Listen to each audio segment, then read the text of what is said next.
please use caution. Cold like 0 degrees. I'm out the cage, gotta let out the beast. Revolutionary, gotta let out the streets. Locked in a cage, I'ma let out the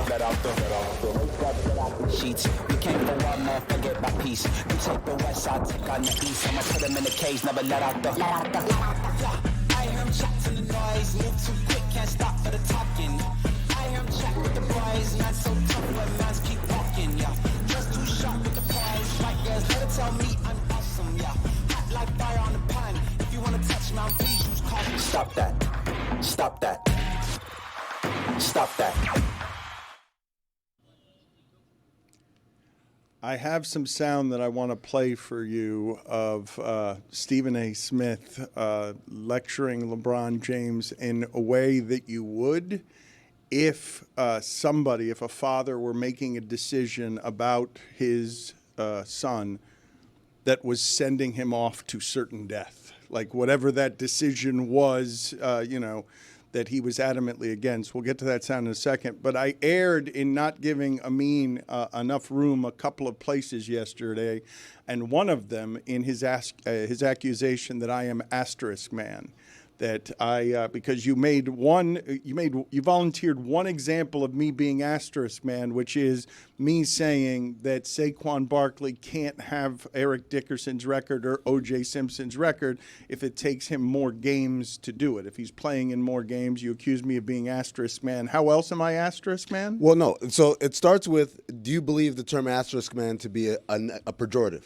I think an asterisk is neutral. I don't think I that didn't it is say negative. asterisk. I'm saying the calling of you as Dan Le Batard is an asterisk man. Is that a pejorative to you? I'm fine with arriving in I think it's a pretty good description for me to be the guy who shows up and is like, well, hold on a second. Chris, do you think it's a pejorative? Super pejorative.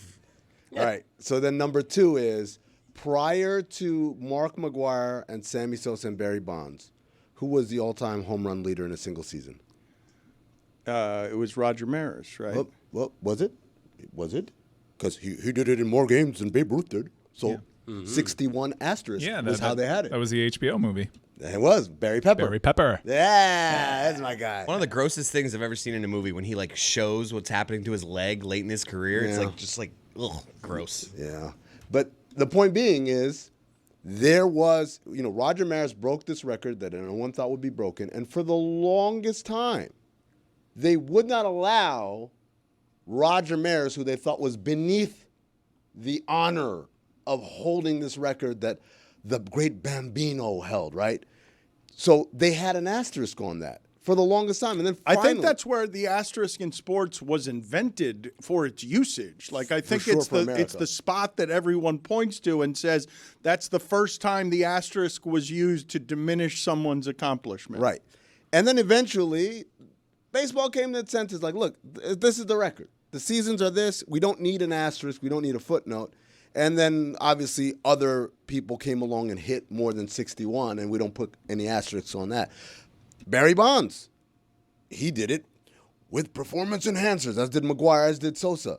Do we put asterisks next to them for their accomplishments? We don't. So Saquon Barkley merely, they said, hey, this is a season. Go out and rush however many yards or whatever. Obviously, he didn't break it, so it's kind of a moot point right now. But the point is, had he done it, he does not deserve an asterisk or I don't think or whatever, because these are the rules of engagement. But wait a minute. We've got it on Roger Maris. Roger Maris was your example. Roger Maris does have the asterisk. No, he doesn't. No, it's not. They took it off. It's actually never been in the record books. It was just a societal thing.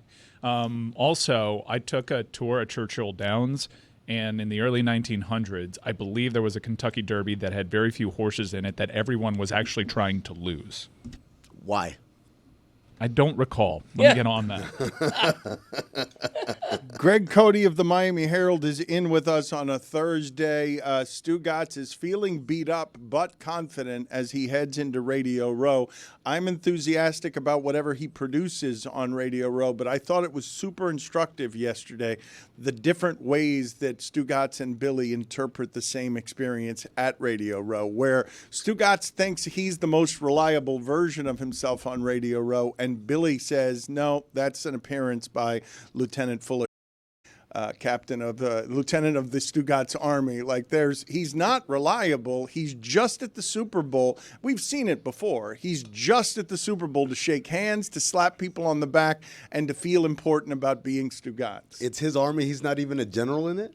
He is not. It wouldn't make any sense for him to be the general of his own army. He can't be in charge of anything. What are you kidding me? You got to delegate. The army would march straight into a corner with its bayonets and stab itself in the face while trying to grab more money. It's not an army that would try to defeat anybody. It would just be an army that would try to accrue funds by illicit means.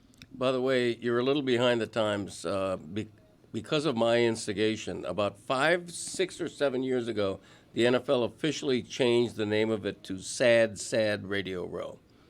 With a comma between the two sads. That is what I remember about that. Some of you may not remember that the song on this show and song in general in sports media 20 years ago, Greg Cote was the singing sports writer on ESPN radio. He had that lane to himself. It was not everyone else at that trough. He ran out of songs about a dozen songs in, and everything became row, row, row your boat. So sad radio row, like everything, every song. He just ran out of songs after about a dozen songs. He stopped trying, not unlike with his Back in My Day. Right. Yeah, you run out of ideas.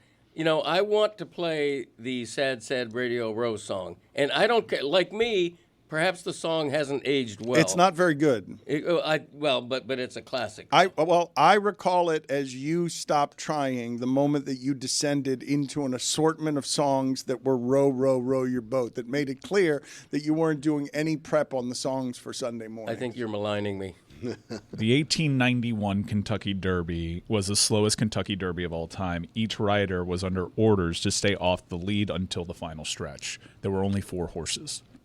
Thank you. 4 horsemen. I knew that was coming. He's fairly useless in that regard. Anytime he's got a Tourette's now. It is, Roy, you're laughing at it, but it is Kornheiser's sense of humor for 20 years, okay? Is someone says they vacationed in Rome and he goes, Jim Rome. And that's it. It's all he's got. It's valuable information. Jeremy, can you help me with something since we're correcting things and adding nuance and asterisks? I said the other day that there was a position in royalty in which a person would stand next to the royal and absorb criticism and blame for their farts. You were unable to find this job or what it was called because you were searching the internet for English royalty. My error was in telling you or not telling you that it's Japanese royalty. That this is this was in Japanese history. So if you can find for me whatever that job was called, the fart absorber. Eurocentrism strikes again. Mm-hmm. Yeah, you know what? Ichiro used to have one of those. His interpreter was also paid to pretend like he farted when Ichiro let a pet. That's not true. No, it is true. It's not true. You're making... No, I witnessed it in the Marlins clubhouse. It's real. Like it happened. He's royalty then. I don't know if you know this. He is. I did know. He is. In Japan's historical court culture, there is no well-documented official position where someone was designated to take credit for another person's flatulence. However, the concept aligns with historical practices in some royal courts worldwide. That's just off the top of my dome. Go ahead. But it appears to be more of a legend than truth. Go ahead and play it, Chris. Sad radio, row, row, row your beat, opining about your team. Merrily, merrily talk up the game, enough to make listeners scream. At the Super Bowl site, local radio stations pontificate and preen. Will Manning get sacked? Hey, both coaches are black, till somebody ruptures the spleen. Along Radio Row, many wonderful sights may be witnessed behind the scene. Like Tony Saragusa stealing pastry and eating so much that witnesses vomit and scream. Airtime is scarce, and so scheduling guests is not as smooth as it seems. That's why the singing sports writer from the Herald gets bumped by Larry Fitzgerald. Get sad radio row grabbing guests to join in the fun. Hey, there's Hank Goldberg with Weird Charlie Bricker. Somebody hand me a... faded out there. I thought that it was like, Whoa! Couldn't tell what was coming. Good job. It was a great fade out. It was clearly a bun. Someone hand me a bun. We were eating at the Super Bowl. Different times. It's like, let me fade that out a little bit. There wasn't gun violence way back in the early 2000s. I thought he was going to hand me my son. I was looking for Chris. There you go. Paul George is saying he is wondering why it is that Indiana is so salty about him leaving for the right reasons, and he's saying he hasn't even gotten a tribute video. And I'm wondering what the line is on tribute video, and is it Paul George? I'm asking. I'm not condemning Paul George as a player. I'm just simply asking, what's the line on returning tribute video where you're like, you know what?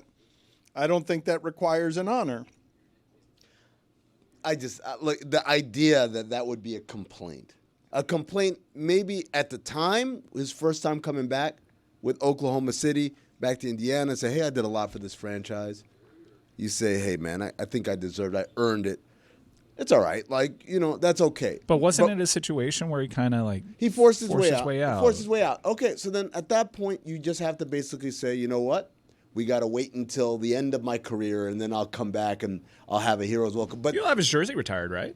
I believe so. I think he did a lot for that organization, and especially an organization it's not like it's got a rich history of championships outside of the ABA. So he definitely deserves to be honored, but to bring it up midway through his career, like as he's actively playing, is just such an odd thing. But then again, he has a podcast. Sometimes you need to fill, right? Well, he says it sucks that he's never gotten a tribute video, and he clearly feels he's the one making this a topic because literally no one but him is thinking about it. It's not something that anyone is giving any consideration. He's noticing it, he's volunteering it, and I'm asking, what's the line on this? I know Miami's going to get made fun of when they celebrate Udonis Haslem this way. Like, however it is that they decide to celebrate Udonis Haslem, because it's something they've been trafficking on for about 10 years. They already did, right? They retired his jersey. They're just going to keep doing it, though. Yeah, he's going to get a statue. I think people get it with UD just because of the culture stuff and all that. But I also think there's a generational divide.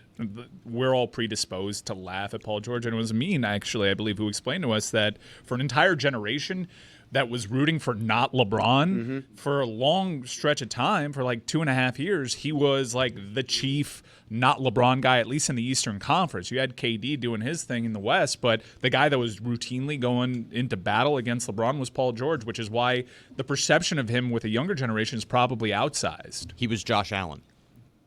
Pretty much. He was our Josh Allen, our shining prince of a Josh Allen. Good, but not good enough. I think he deserves a video, not a statue, but the Basketball Hall of Fame door is very wide. Everybody gets in. So he's a Hall of Famer, right? We agree on that? He's a future Hall of Famer. If we agree, and if he is associated with Indiana, if that's the franchise you think of when you think of Paul George, then that certifies him as deserving. Not a statue, but I mean, a he's now 3 teams removed. I think the bigger thing for me is, like, he'll get whatever honoring.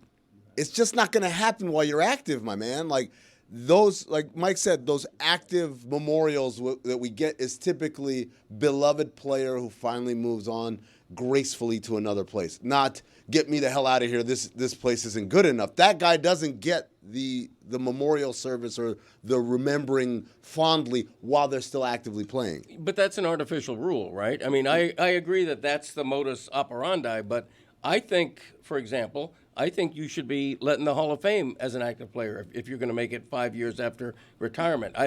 That's another artificial rule.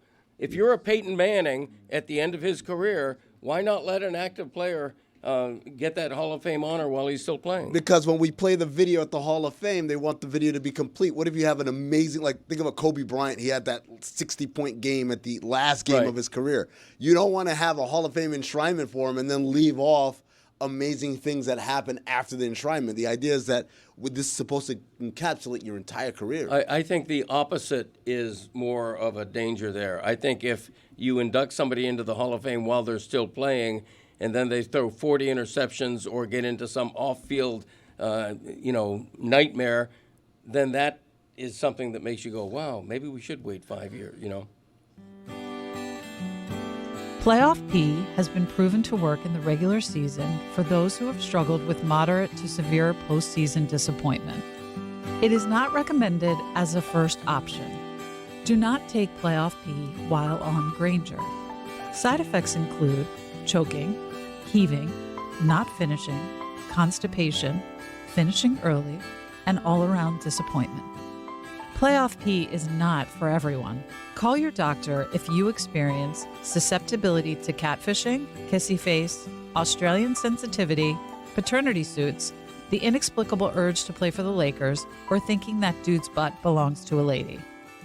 If you experience the loss of Oladipo, please call your doctor immediately. Get headed in a new direction with Playoff P. Playoff P eventually became Halliburton, right? However it is that you arrive at doing all of the transactions that make that team Halliburton's now instead of Playoff Ps. I forgot all about the catfishing thing. Paul George was traded for Victor Oladipo and Domantas Sabonis, and later on, Sabonis ended up being traded in exchange for Tyrese Halliburton and Buddy Hield in a multiplayer trade. So they kind of ended up working out okay in the long run. It's kind of crazy if you think about it. Like at the height of their careers, would you rather have Paul George at his best or Sabonis and Oladipo? I think I'd rather have Sabonis and Oladipo.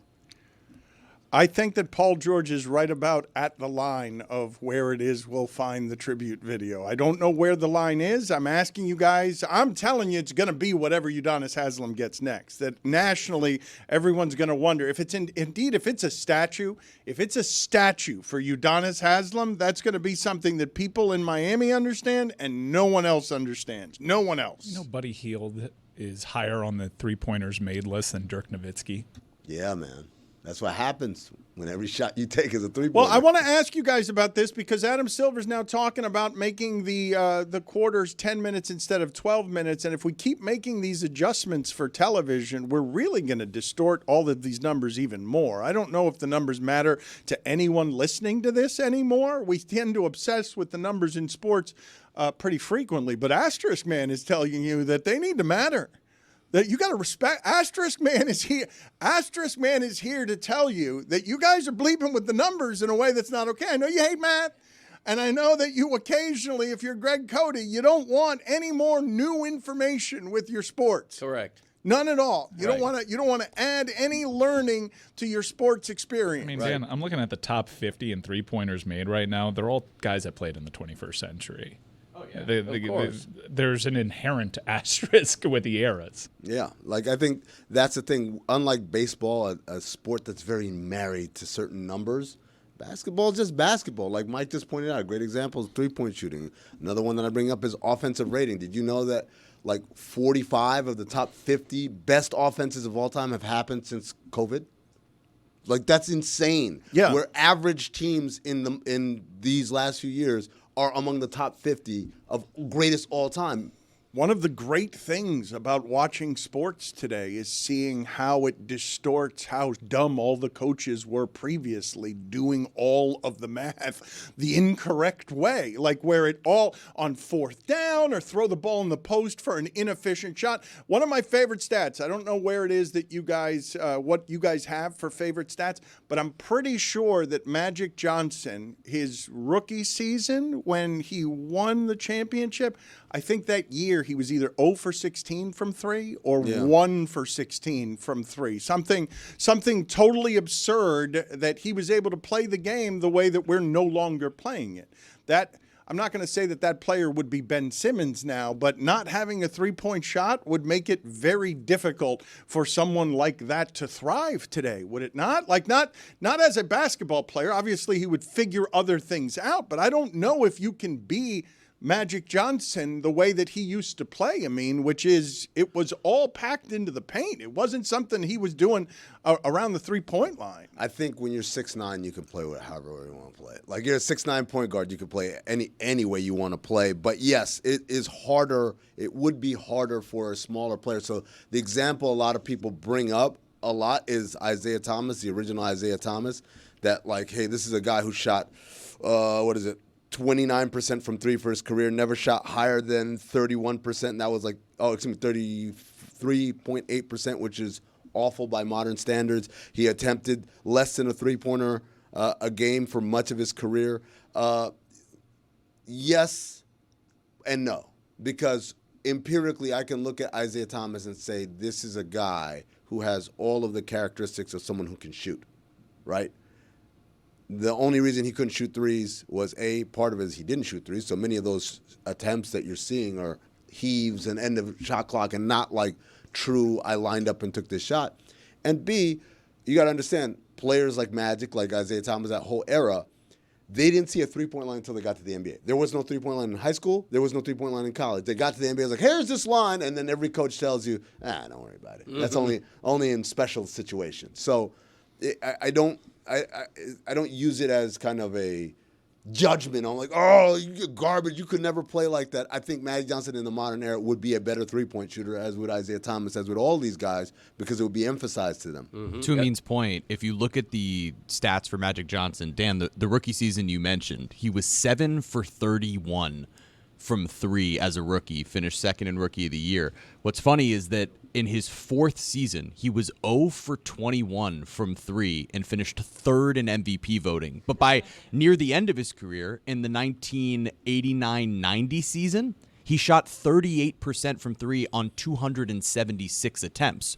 So it completely changed just over the course of 7 or 8 years. And that's mid-90s, where I think that's late 80s. Late 80s, my fault. But that's still not a widespread kind of adoption of this, right? If you think about even the 90s, the first time we get a spike is when they move the three-point line in. And then there's a bunch of guys who are like, oh, I already shoot this shot, but now it's a three-pointer. Let me go ahead and take a three. But that's why, Dan, you texted me the other day about what do you think of Jokic versus Jordan? And I said, I don't like these conversations because they're kind of inherently flawed in that we're trying to compare, things that are not of the same time. In the same way that I was who's smarter, Chris Cody or Isaac Newton? Isaac Newton could work an iPad. Isaac Newton could work a soundboard. Like, he could do all those things. So clearly, is Chris Cody smarter than Isaac Newton? I don't think so. That was very pejorative. Can you look up for me, Jeremy, what it is that that Magic Johnson did that 4th season? Like, what did the team do while Magic Johnson was going 0 for 21? So the next time I say that this is one of my favorite stats, I actually use it correctly and have this. 7 for 31 doesn't slap like 0 for 16. Well, but the rookie year wasn't the one that I'm thinking of. I got pretty much everything wrong in it. It was the 4th year, and it was 0 for 21. And that is kind of amazing. And it is also kind of amazing to see that immediately go to 38% as soon as, survival of the fittest evolution makes an appearance. I want to ask all of you, and if you'd get me an expert on this, I'd appreciate it, because we need our renowned Jacksonville expert, even if he's on paternity leave and even if he's busy, fathering a baby and taking care of parental duties, to explain what it is that's happened with his beloved new coach. Ever since Tony alleged that the Jacksonville Jags were a good football team, they have basically not been. And now I think Liam Cohen is going to have a hard time, since they're not playing games anytime soon, living all of this down, including the sensual caterpillar of eyebrows that run across his forehead. That's what this is about. Jacksonville, the community, Duval. How do we do this together? Tony, what is the correct way to say that? Do you want to help Cohen and welcome as Jacksonville's biggest supporter in the national media? Thank you, Dan. Yes, they have been not great since we took the mantle of the bandwagon for Jacksonville. I actually brought a couple of props here. Number one is a little bit of an explanation here for Coach Cohen and for what Duval County does, right? So Coach Cohen hit us with the Duval, right? Which a lot of L's. It's got a lot of L's in it. A lot of L's, which we don't like. As Jacksonville does. As Jacksonville does. I couldn't fit all the L's they had this season on the paper, as you can see, which I wanted to. I should have made it smaller. 1, 2, 3, 4, 5, 6. Only 6 L's here. You could have. There was a lot more. You really could have. You could have done it to have all the L's in their schedule by just making Duval a little smaller. Yeah, but yeah. Okay. You hear that L, right? Duval. There it is. I've been in the linguistics lab, And that L, that trailing L, is something we don't like in Duval. It's more Duval, right? The U is very important here in the Duval County. By the way, I brought another prop that I've been absolutely persecuted for having in my possession. I feel like I've almost been hiding it since the day of its inception. But, Dan, I brought out the Sambocelli. Wow, the Bocelli candle. Nice. The Bocelli candle, Dan. This has been – you remember in the first scene in Inglourious Bastards where Christoph Waltz asks if they are harboring people under the floorboards? I was asked, are you harboring this? When I moved into my new place, are you harboring a Sambocelli vintage candle? And I said, absolutely not. I don't know what you're talking about. But here I am to say the Sambocelli candle is alive and well. Dan, Coach Cohen is an interesting situation. Duval. That sounds like a ghost. Like if I told you, if I told you you were sleeping, if I told you right now, who was once considered the second best golfer on the planet, Duval. I don't sleep, by the way. Who did Charlamagne the God that's another story for another day. Duval. Who did I love starring opposite Sean Penn in Cops, the 1980 movie? Duval. Which outfielder played for both the Braves and the Marlins? Duval. That is a ghost. This ghost is amazing at trivia. We're taking him to trivia night. All right. Or her. All right. Whoever you are, spirit. All of us together are having a good time. We're out, we're drinking beers, we're having fun, Miller Lights, and it's midnight. And now we're walking into a dark cornfield. Duval. Horrifying. Who played the wife in The Shining? Duval. Tony, how is he going to live this down? What is going to happen? He can't live this down until he's played a game. Sirianni was wearing that terrible press conference until he coached a game. That's the thing, right? We've seen coaches have really weird press conferences, be really weird on camera, and then all of a sudden the game starts and you're like, oh, I kind of forgot. Nick Sirianni, I heard Stugotz say the other day, is he the best Eagles coach of all time? Maybe. If he wins a Super Bowl here, like possibly, right? I think the thing with Cohen is this. He's been around cool people for a long time, but when he says the lingo of cool people, it sounds weird, right? And I don't want to throw Chris Cody under the bus, but Chris is somebody who has the lingo, but then when says the lingo, you're like, ooh, that kind of doesn't sound What's right. good? It doesn't connect. What's good, bro? Tony, let Chris? me ask a question. Is it possible, because I didn't catch the feeling that he's just awkward saying the cool lingo. I caught the feeling that right moments before the press conference, and you want me to Duval? Say it loud. Okay, got it. Like he learned about it moments before coming on stage. He's repeating something that he was told to say, or maybe even he incorporated in his research for the press conference. Not anything. He's never heard of it before that day, for sure. Like when he was in Tampa, he had never heard that call. I have a different appraisal of this. This is what I think happened. The head coach, and especially the first-time head coach, in a press conference has to be some version that is him but repressed. And so he's like, watch this. I'm going to show them personality outside of my repressions, but I'm not confident about what I'm doing. And I'm a little scared. And showing these people big personality might not be something that I should do. And so now I'm leaking confidence as soon as I've started. I didn't think that was confident. I thought he was leaking confidence as he did this. I see in his eyebrows the fact that he doesn't know if he's saying it right. Duval. There's pride in those eyebrows. What are you talking about? Let's play it again. Let's. You guys tell me if there's pride in these eyebrows. Play it again for the people and watch again. I will tell you the audio of this is funny, but the video is funnier because of what his eyebrows are doing during the Duval. That's what this is about. Jacksonville, the community. Duval. See that little sway side to side is like, oh, I'm about to get him. He's crushing it. I'm about to get him with this one. They're not ready. First eyebrow is like, oh yeah, I'm going there. Second eyebrow is like, went there. You came with me. Look at that smirk. Yeah, I mean, Dan. like, nailed it. That's the confidence that got him the job. Yeah, Duval. To Dan's point, though, there's a bit of a lip quiver when he says it. Watch his mouth and watch the lip quiver a little bit. Like, am I about to nail this or am I not about to nail this? Watch the mouth. Let's play it again and watch the mouth really quick. That's what this is about. Jacksonville, the community, Duval.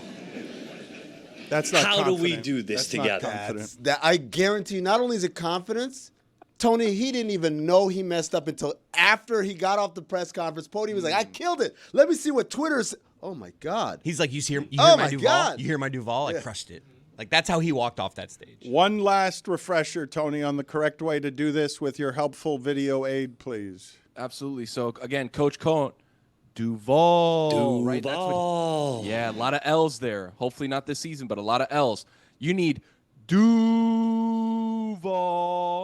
I didn't add the as many A's and L's, but the U's are the most important here. You got to get the U's in, boys. That's it right there. And you made it right in that you said multiple A's, one L. If there's one letter that's going to get sacrificed here, it's going to be the L at the end. We don't take L's, baby. No L's in Duval. Excellent analysis. Worth you coming back from paternity leave. Thank you, Tony. Appreciate that you are forever a Jag off. Thank you, sir. The segment was fire.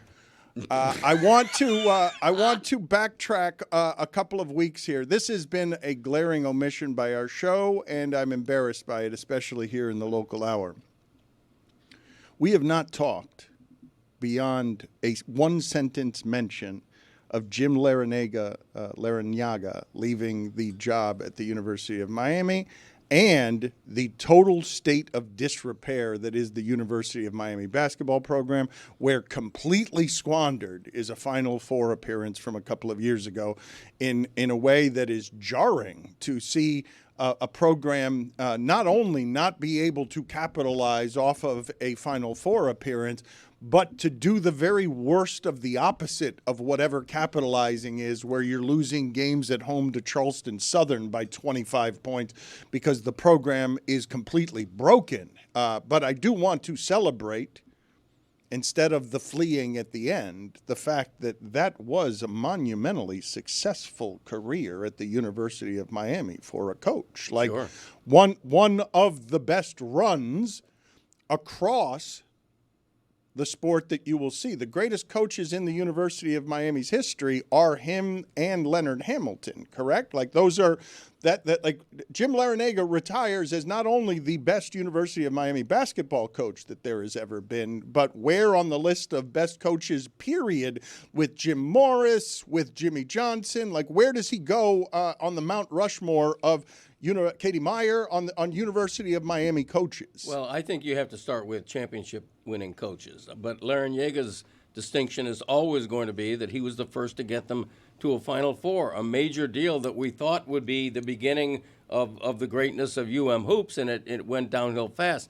But I think Larinaga was a victim of a sport cannibalizing older coaches. I think Larinaga and coaches of his generation, they're running as hard as they can, but they're losing ground to NIL, to transfer portal. They're not suited to that. They grew up in a different age of college basketball, and the sport changed around them. And I don't think Larinaga wanted to or was equipped to reinvent himself, and he pretty much said that in his parting comments. I don't disagree at all, Greg, but it's weird to understand that take, agree with it, hear the man say it himself, and reconcile that with he just had his greatest recruiting class in program history.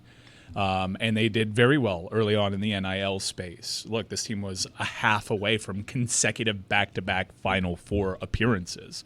It's very confusing what happened here. I know he struggled, as did Katie, and they articulated it. There's an energy associated with talent acquisition now that goes beyond just normal life on the road recruiting high school kids. It is perpetual. The communication is constant between you and your collective, and it's easy to understand why he would burn out at that stage of his career.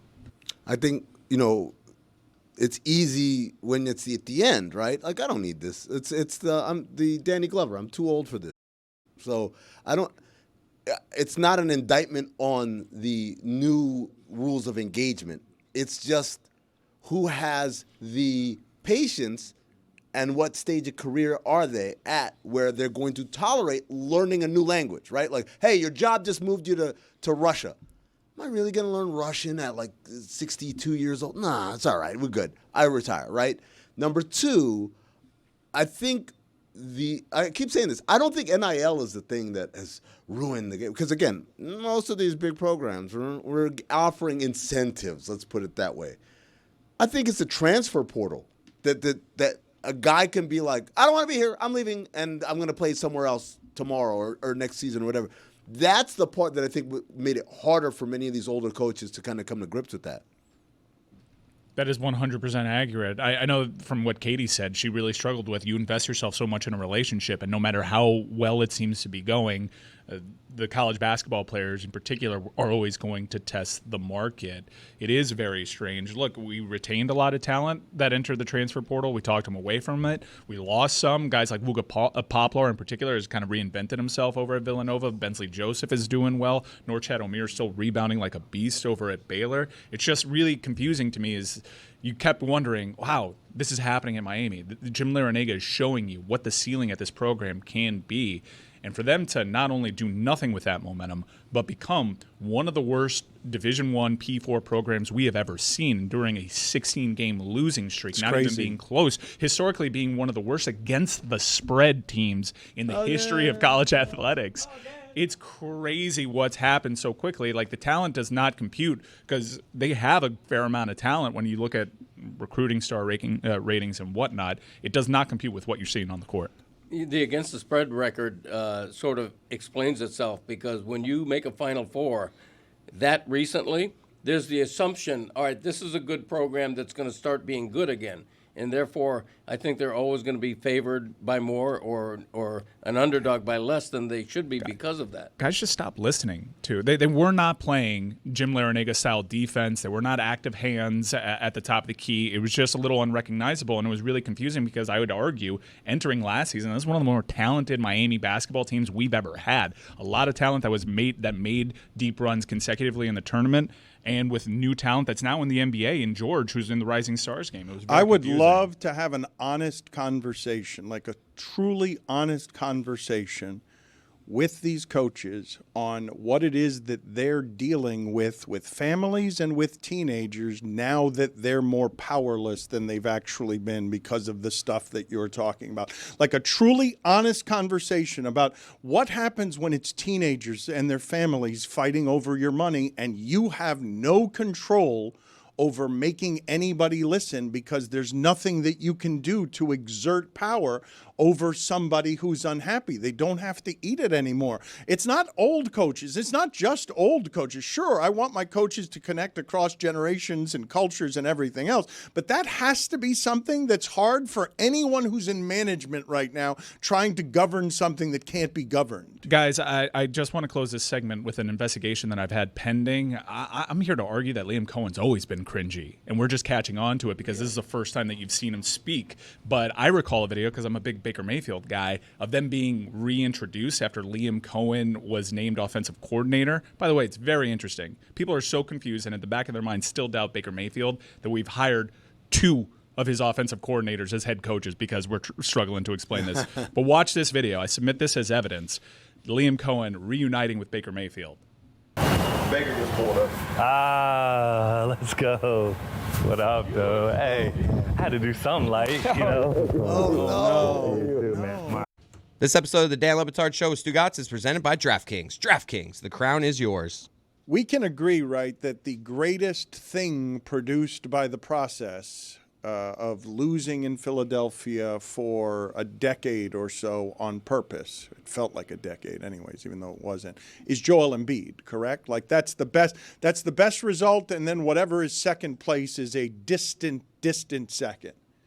You guys want to guess of the 886 available games for Joel Embiid, how many of those he has missed in his career? Do you want to take a guess? 846 available games for the Philadelphia 76ers. I'd guess 120. I'd go way higher. How much higher? 250. I'd go way higher. Way higher than 250? Yeah. How much? Where would you go? Where would I'd you go put it? above 350. I'd go 400. It's exactly 400. Oh my God! That's never happened before. What? No way. Unbelievable how he did that. Exactly 400. Congratulations, Mike. You played the game flawlessly. 400? 400. Greg, 400. Hey, Greg, All right, Coach Liam Cohen. you know I had to put a little something on it. Duval. What up, though? 400. Lucy joins us now. Lucy Rodin. She is the creator of Off-Roadin, which is not Rodin. It's Off-Rodin, but that doesn't make sense, so we've made it Off-Rodin. She joins us now. It is nice to see you, Lucy. You're in New York, and we still haven't gotten the correct challenge in front of you to see if you will do a challenge by Monday that will allow Meadowlark to send you to the Super Bowl. So where are we on challenges that have met your approval, because the listeners are being challenged? What is the hashtag? How are we doing this contest to submit challenges to Lucy to see if she does one of them, whether or not she's allowed to go to the Super Bowl with God Bless Football? Hashtag Lucy Challenge. It's the Super Bowl challenge. It's presented by Venmo. But yeah, we haven't really nailed down the exact challenge yet, Lucy. Where are you with this, Lucy? I thought we had. I went through, I looked at all the responses. Half of them made me incredibly uncomfortable, and I think it's inappropriate for a lot of you to have asked me to do the things that you did, but there were some good ones, like Lucy goes to the bookstore, has a nice day. Okay, sure, I could do that. Lucy goes to the spa. Okay, sure, I could do that. Lucy goes to the mall. Okay, sure. If that's what the people want me to do, then I'll do it. No. There was one. Dan pays off Lucy's student loans. Okay, sure. I'm fine with that. That seems like a good challenge. People are giving good ideas, and then I bring them to you all, and then you get mad at me because you don't like the ideas that have been given. Not my fault. How about Lucy reads Stugotz's book live on YouTube? All right. I love that one. I think that's a good one. And it's like a low lift, no? No, that's a lot. That's a lot of reading. You're going to spend hours and hours doing that. I like how Lucy does that, though, in her casual, laissez-faire way. Not my fault. It is 100% your fault. Like you're choosing. You're choosing the ones that aren't challenges or punishments. You're not choosing the ones that would be somewhat arduous because they've got to be a challenge in order for you to go there. We're not just going to pay for a trip for you to go to the Super Bowl and give you another bonus before that by having a lovely day at the spa. If I go to the bookstore, then I have to walk to the bookstore. Cold outside. What if they don't have the book I want? That's a problem.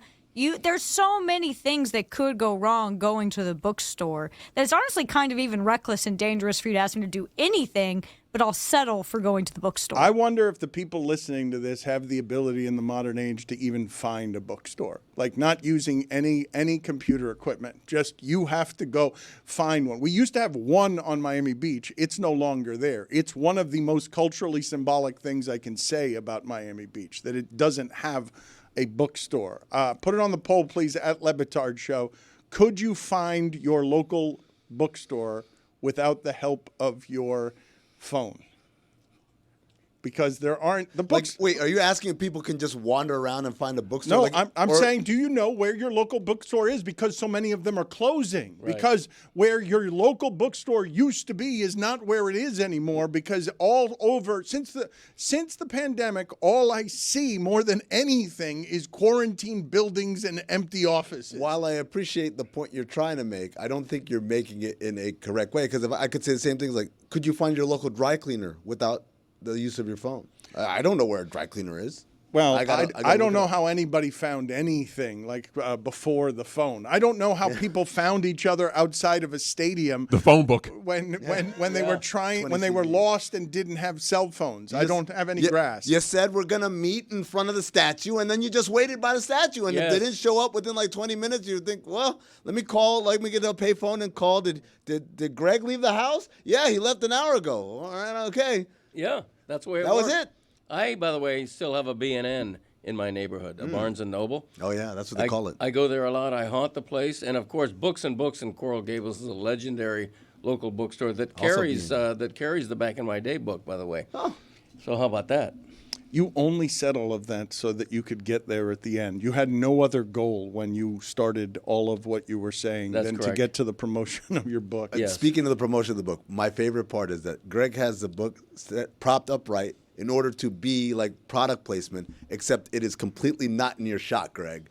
What? There's no shot where the book shows up. Not show the me my wide, shot. Where's not my your shot? single. How about reading Greg's Back in My Day on YouTube, toilet reading, a much shorter book than Stugotz's. Chris Cody, how do you feel about that as a challenge for Lucy? Because we have to do this by Monday. By Monday, she has to execute on the show the challenge if she's going to go to the Super Bowl.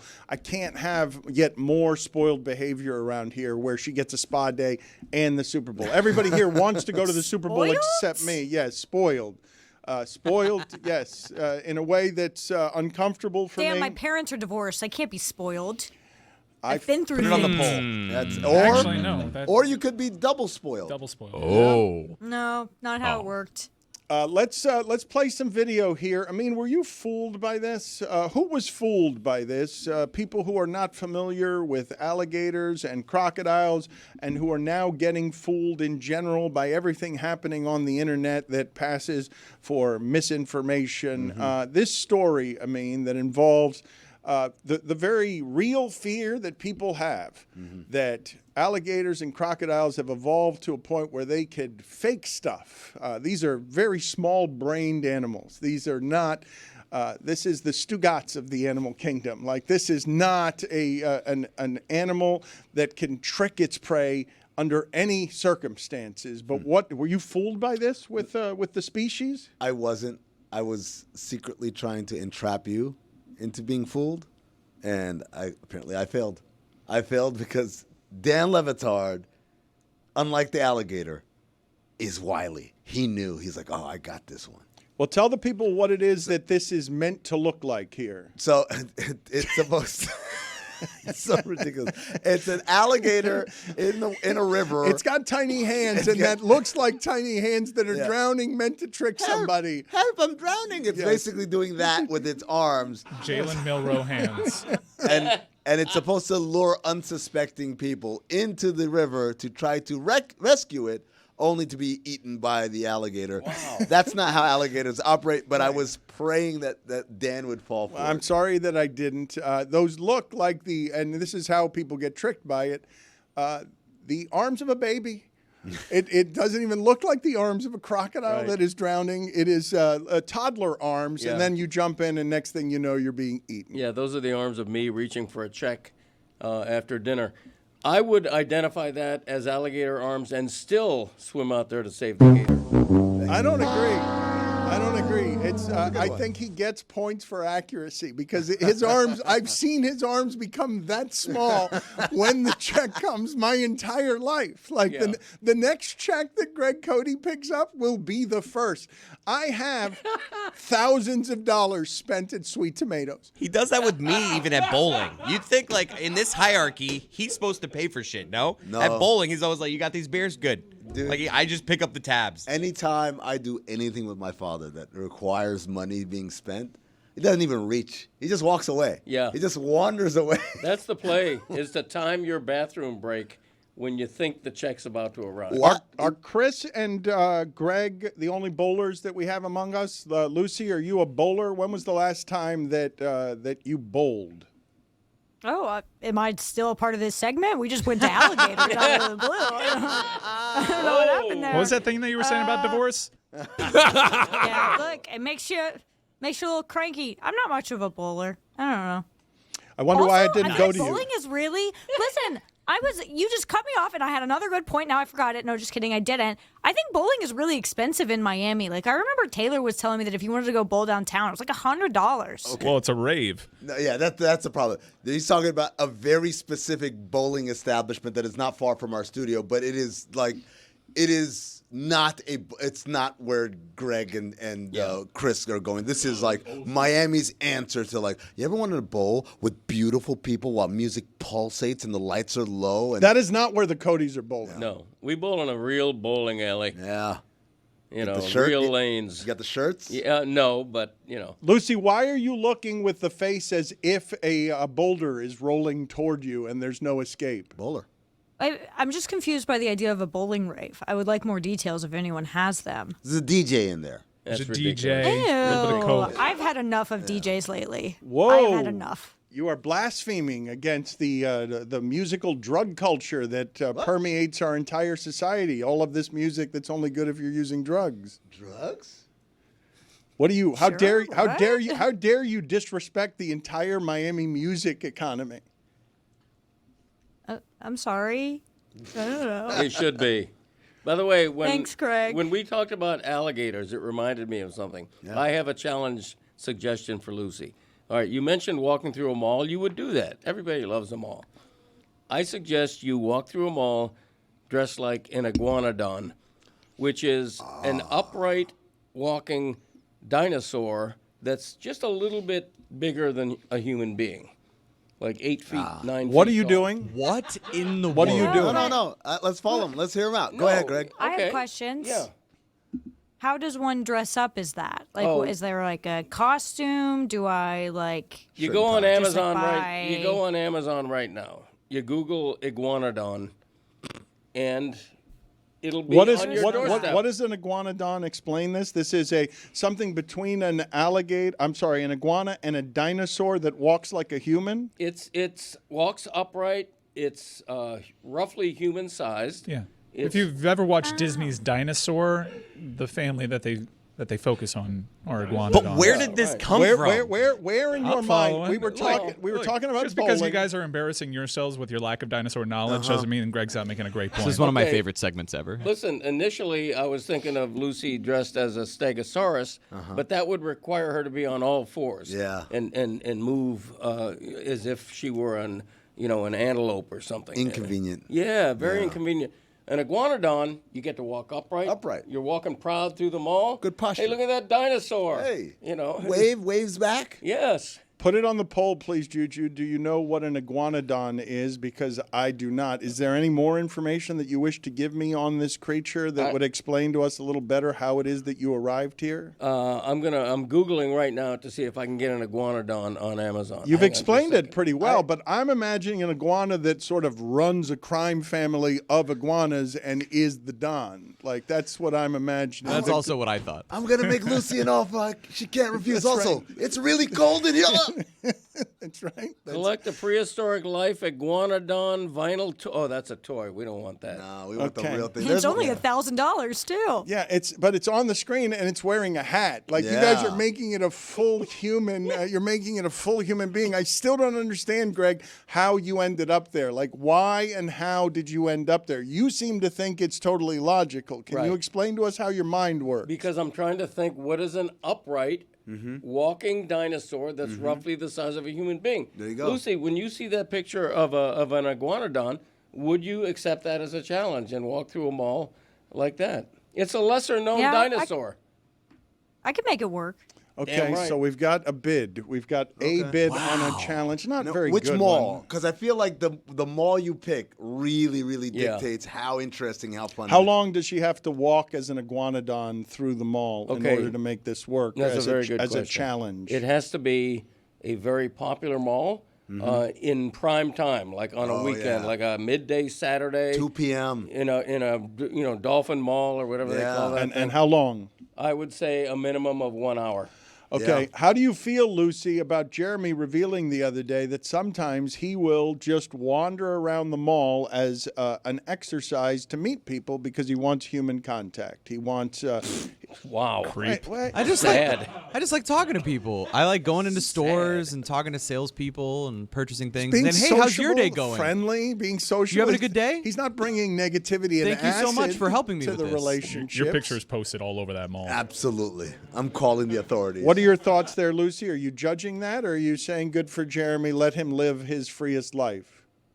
I'm judging you because you made it sound like Jeremy's at the mall going up to people and be like, "Hi, my name's Jeremy. You want to be my friend?" Which That is what he's I cannot judge. It is what he's because doing. Thank you, no, 'cause he's Lucy. like going up and talking to salespeople. That's completely different. I cannot judge that because when I lived in Miami and I couldn't make friends, I got so desperate at a point that I was going up to people on the street asking them to be my friend.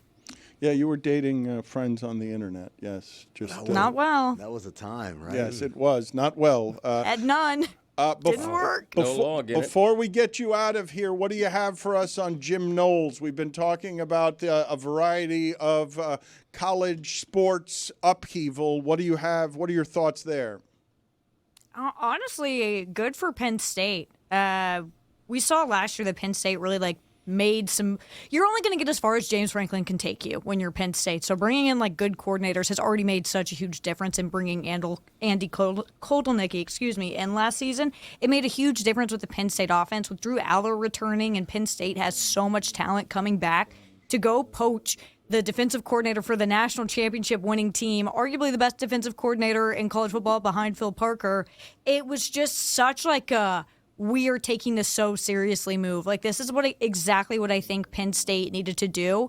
Now Jim Knowles will probably be the highest paid coordinator ever in college sports because he is just, they really, really wanted this move. And so it seems lateral to people. Sometimes it even seems like, okay, you're taking a lesser job. Jim Knowles is going to make so much money, and Penn State has really just positioned themselves to be sort of a favorite going into next season.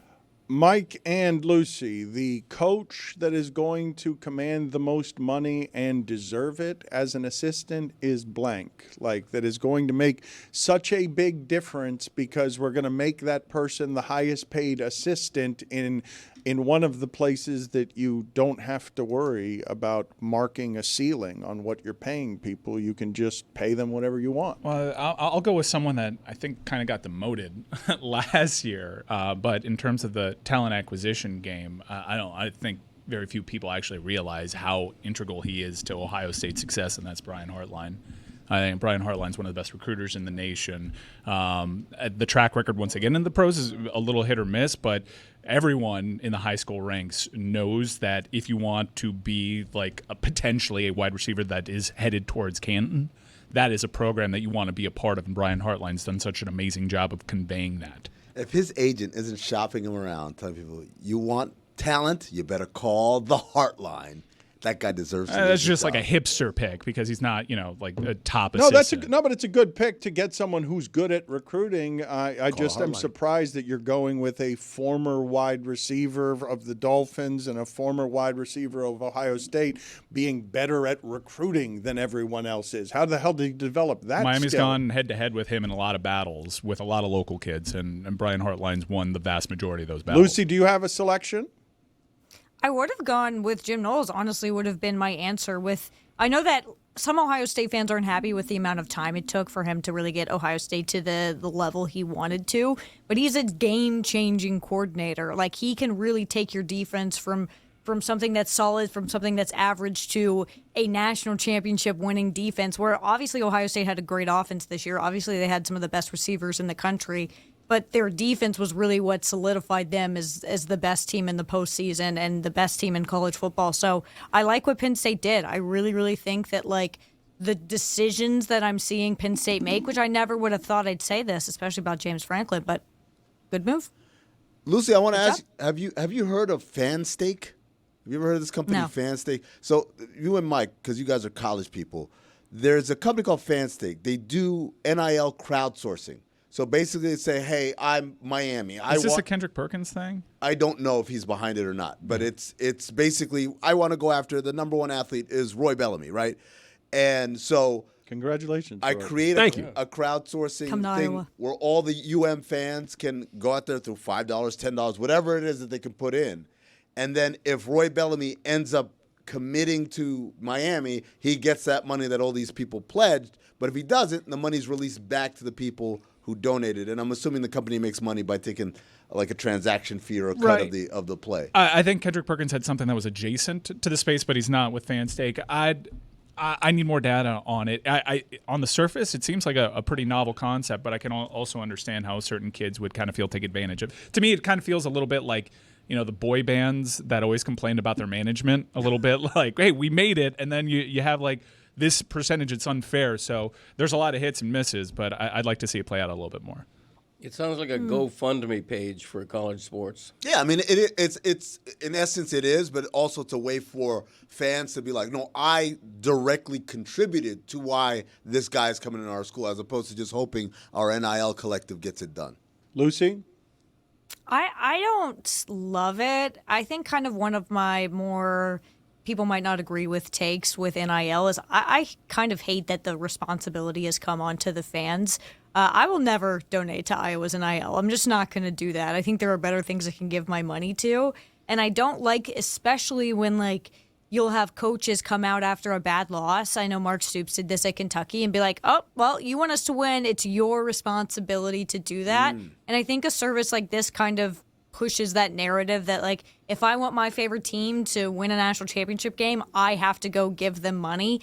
I kind of hate that a lot because I think that especially college football, where most of the fan bases aren't these big, major cities, they're small Midwestern areas, the South, like it's not super wealthy areas, to ask that the fans fund these teams I really actively hate. So I don't love that. I think it's like a nifty idea. I would never participate in it. And I think that it does sort of spread this kind of idea that like you have to give money to your team when a lot of fans are already giving money to their team. They're already buying merch.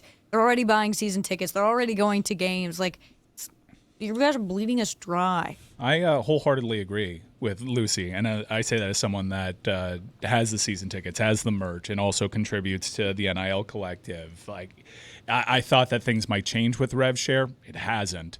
And quite honestly, you have people in positions of power in college athletics, be it administrators or college coaches, make these demands, but they are not actually contributing to this pot. Their salaries are not going down. The game has changed. The labor is getting paid. You would think that the administrators and the coaches would feel that a little bit. Nope.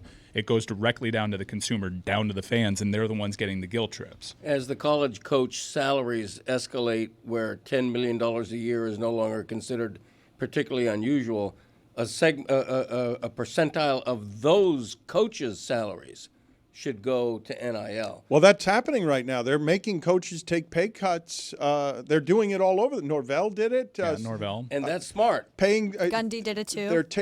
He didn't win a game in the conference. He should give all his money back. But I think your larger point is they should be doing this as a default, not as I'm sorry, I won 2 games, I can't buyer's think, remorse. I honestly cannot think of a business plan anywhere that works this way, where the players are paid, but not by the colleges. Right. Like they're paid directly by the fans. Like they're going to be paid by the colleges now with rev share, but it's not going to be equal to what they make off of it and the people that what are it's been is super weird to say, look, all right, we should pay players and then go beg for it.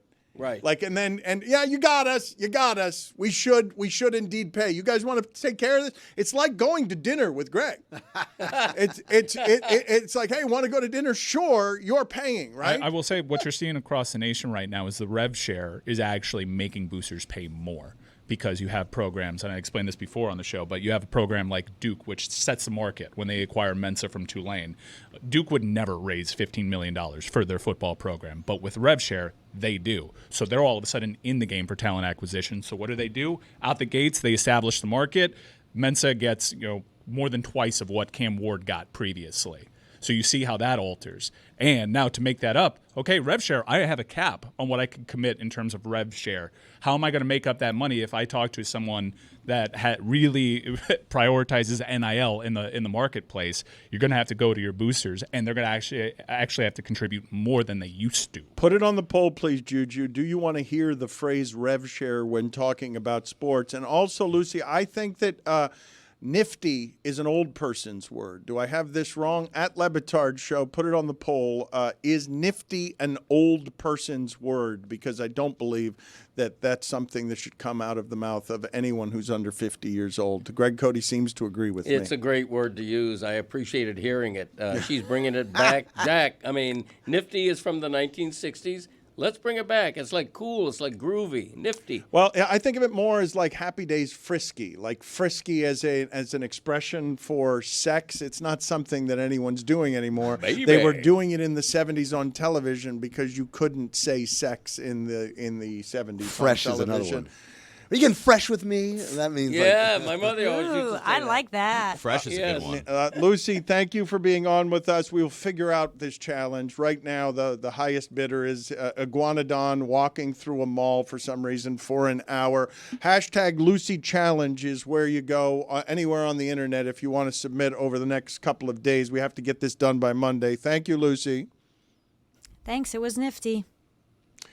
Fresh. She's getting fresh with you. I want to get to this sound from Stephen A. Smith, but before I do so, did you guys have any thoughts on Bill Belichick saying that they should rename the Lombardi Trophy maybe for Tom Brady? Yeah. That they should just rename it the Tom Brady Trophy? Well, when I first heard about it, I thought it was just such a spectacularly dumb idea.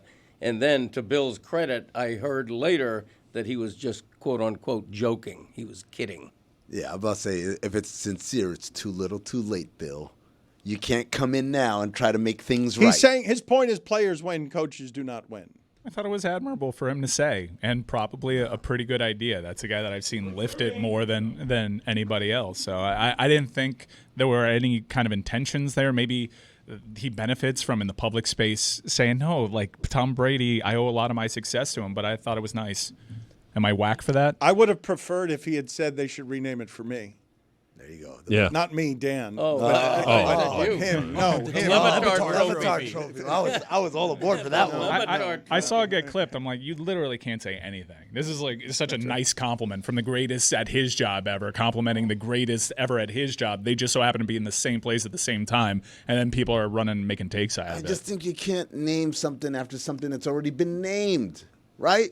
And by the way, if I give you winning isn't everything, it's the only thing. You give me the thing that Tom Brady said that was like, oh, that's on the same level. What if LFG. What if it's a body of water? I find that you cannot do this stuff for people who have played this recently. Like, these trophies have to have some sort of past. They have to. They can't. You can't name it after somebody who stopped playing a couple of years ago. Right. Plus, what if Mahomes 5 years, 6 years from now has won more Super Bowls than Brady? Going to call it the Mahomes Cup? Wow. It should be. But Belichick should replace Lombardi, though. If it calling it the Belichick Trophy, I mean, no. Belichick is more successful. What do you mean, no? I mean, it's the Vince Lombardi Trophy. Are you suggesting that maybe this was his intention? Like, no, there's an MVP award. That could be for Brady. Yeah. But if we're actually going coaches, it's a guy who just said name it the Brady. Mm-hmm. The frozen tundra. Not helpful. So let's play for that the was people. My John Facenda voice. The frozen tundra. Less helpful, even than before. Pretty nifty impression. We Thank have you, Jeremy. even less helpful. Let's get Lucy back and see if she can be less helpful. Let's get some sound here from Stephen A. Smith here, and you guys tell me if I were to tell you that this was a private conversation and this was not for television. Stephen A. Smith was pulling a father aside to tell him that he should not have his son deployed to fight in that particular war that seems to be going poorly if the tone and the cadence and the advice wouldn't be comparable. Right now, Bronny James is averaging 0.3 points, 0.3 assists, and 0.4 rebounds. You know what people are saying. You know what they're going to do to this kid. In 13 games, he has played 44 minutes. He has scored 4 points. He is shooting 1 of 16 from the field, 0 for 7 from three-point range. How are you doing him favors? And I'm saying this with compassion. I'm asking the greatest player in the game, one of the top 2 players in the history of basketball, an ambassador for this game, the face of the league, a 4-time champion, a guy that's gone to 10 NBA finals, one of the greatest we have ever or will ever see, who is a basketball savant. You know what these numbers mean. You know what it's going to do to your son, to people who are missing out on opportunities, that are busting their tail on other NBA teams in the G League, in Europe, and everywhere else, what kind of opportunity they're starving for. You're exposing your son like this? I love the Stephen A. crutch. I don't know if you guys ever noticed this. When he's making a take, is to just start naming things off a resume. He loves going to that. Like, if he's talking about LeBron James, the point he's trying to make, he has to, like, take a sidetrack to remind you. 17-time All-Star, 22-time this, that. Like, none of these things support his point or further his point in any way. They're just words to let him kind of think of some other stuff. Why is Mad Dog so yellow in this clip? Can we put that back up there, please? Because this is jarring. He's listening the entire time, and I feel like we could have put a paper mache mannequin of Mad Dog up there because that lighting is so bad. It makes me. And he's doing a Zoolander face for some reason. Real. He looks like a Simpsons character. Oh wow, that's a good call, Roy. It is the face of jaundice. He looks like what's Lenny? Lenny, yes, like Lenny from The Simpsons. That color is very poor lighting. It's doing him no favors, but that is a good look. That right there, that's how he got the job. That is the reason that he is the giant that he is in the industry, why it is that he can share a space with Stephen A. Smith. I'm going to do it now. He invented sports radio. He started his own satellite channel. Hold on. Tell me that's not a good call. Tell me that's not a good call. Yes. That is a Simpsons character on stage who is also on the screen, who is also yellow. It is uncanny. It is the same thing, really. Same haircut. What do you make of this just general parental concern when Amin says of Belichick, and when Mike says of the idea of any time you put content out there, what it is there for, especially in the internet age, mostly in the internet age, is to be made fun of. It's to be a source of jokes. Duval. To create a content factory around what is a parental concern that I think is a little bit extreme, right? I mean, this is a professional basketball player, son of a famous person who's been famous since he was 16 years old. The level of concern, and furthermore, whatever you're thinking of his basketball talents in the G League, he's been better, correct? Like he's allowed to grow some, correct? Yeah, he just had a 30-point game in the G League. I think we all owe Bronny James an apology. Uh-oh. This is the other side of this. No, as media, as people who consume and cover basketball, he's the 55th pick. No one has ever paid this much attention to a player drafted at the end of the second round. And that player, who was drafted at the end of the second round, scored 31 points the other night in a G League game. He's averaging 23 points per game over his last three, shooting 46% from three. He's played really well at the G League level as a rookie second-round pick. And now, at the big league level, in the NBA, he gets torched by Tyrese Maxey, a great all-star caliber guard. It's going to happen. No one's paying attention to the games where Pelle Larsson, a second-round pick for the Heat, has 3 fouls in the first minute and a half. But if it was Bronny, we would be losing our minds nationally. And I'm so frustrated on his behalf that he can't just start an NBA career the way that any other kid drafted in that spot would be able to. He works hard. I don't need Stephen A. Smith to tell me how to parent my son, okay? If you're the son of Rembrandt, you're allowed to try your hand at painting, knowing that you're never going to be your dad. Charlie Woods, perfectly entitled to take up a golf career, even though he's never going to be his dad.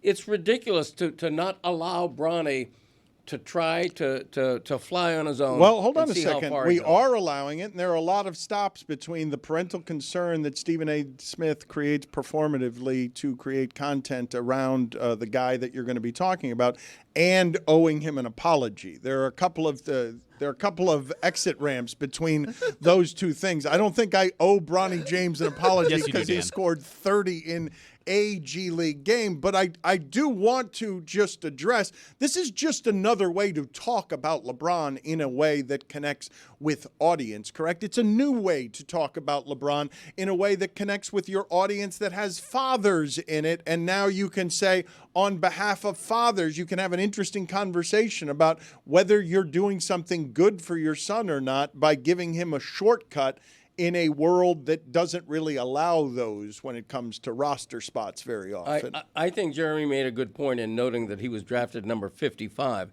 I don't know what the history of 55th draft picks is. It can't be very good. And the idea is he came in without much expectation. He came in 55th. It's not like we were expecting him to be an all-star by now or to be, starting for his team. It's crazy. Let him fail. Let him. I mean, what's real here? What's true? What between the two spots? What is the accurate basketball appraisal? The accurate basketball appraisal is the same one it was before the draft. This is someone who right now is not an NBA player, would get very well serviced to have a couple of years of development somewhere in a controlled environment, and then in a few years he exhibits certain traits that maybe could be polished into a serviceable NBA rotation player. That day is not anywhere soon. And so when J.J. Redick says, I put him in a tough spot, I said, what's the spot? An NBA game? Because he looks like someone who's not an NBA player, because he's not. That's real.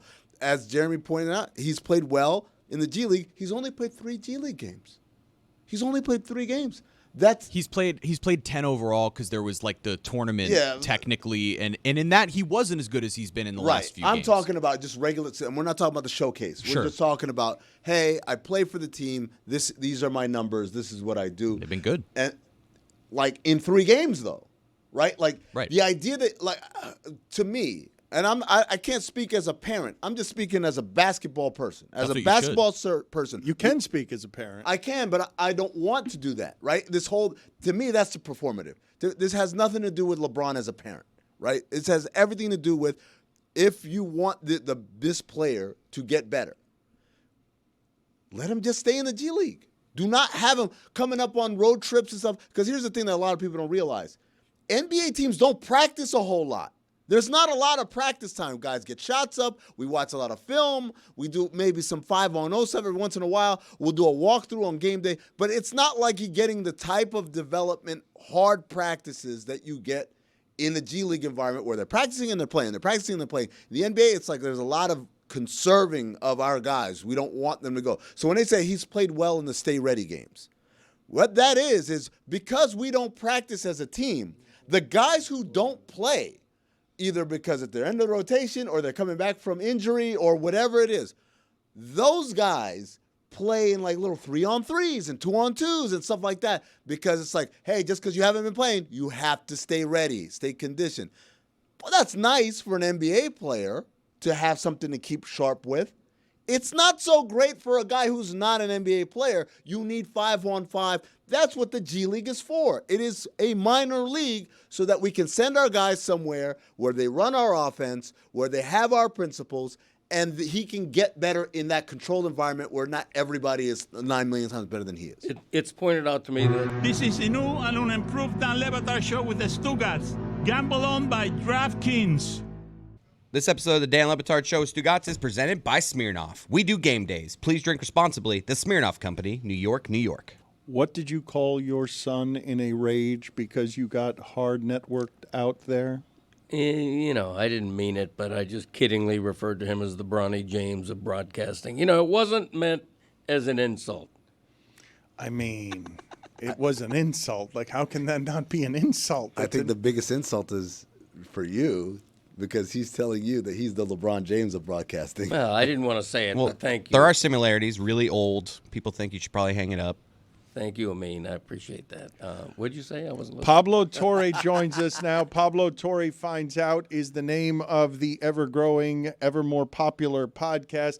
Wanted to throw some subject matter at you that I have not talked about in a couple of weeks. On First Take, Cam Newton was objecting to how it is that Mark Andrews was getting ripped for not meeting the media after dropping the ball. And he mentioned, by way of comparison, why do reporters get to tell Mark Andrews that he has to come out and talk when FS1 has this lawsuit all around its sports department, and none of those people have come out and talked? I understand it's a false equivalency. Wait a minute, you laugh, but when Gilbert Arenas says something, you say, well, this is the player's perspective. And I understand that you might not like the equivalency, but this is the opinion of some players. most publicly Cam Newton.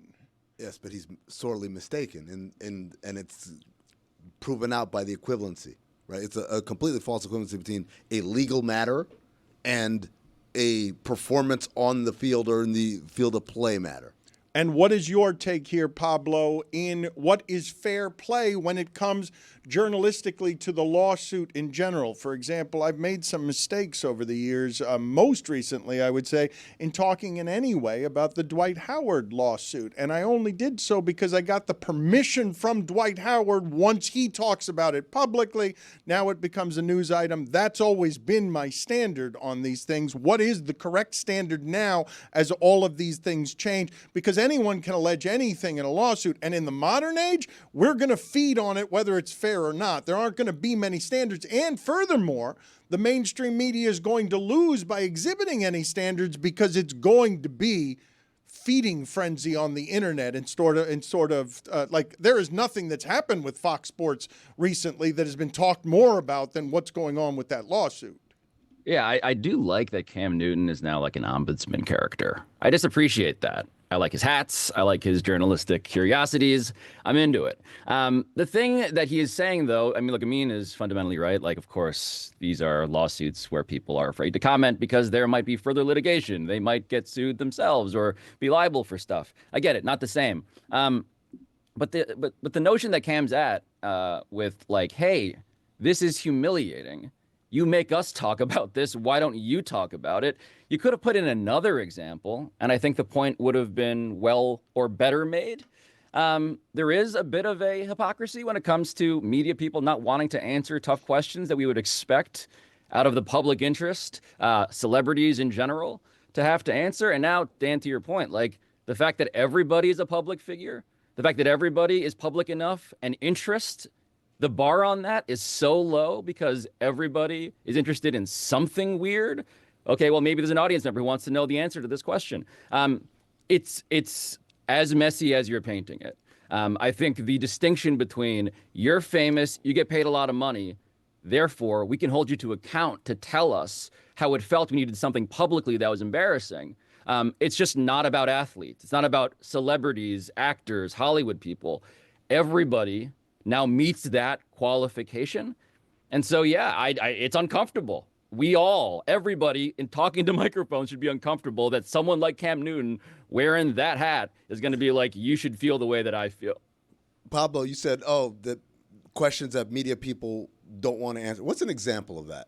I'd love to hear an example of someone in the media did something in the workplace, like so on camera, on mic, that was a failure or an embarrassment and then refused to answer questions about it.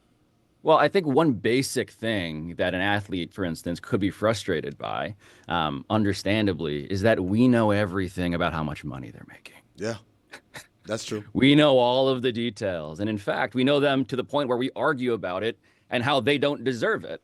And in reality, right, like, again, and the excuse had been, I mean, you know this, again, having explored such cap sheets, the example was justified because they got paid so much. Mm-hmm. And I just think that the thing we're trying to bridge all of the time is, when do you have so much economic, cultural, celebrity privilege that you get a higher degree of scrutiny? And I think there are just a lot of people around who actually don't want that and shouldn't want that. And if they knew that this was maybe going to come for them, wouldn't want the athletes to if it meant protecting themselves. And I happen to be one of them. So, like, yeah, it's uncomfortable, but then you go into the realm, Dan, of like, hey, sports is different.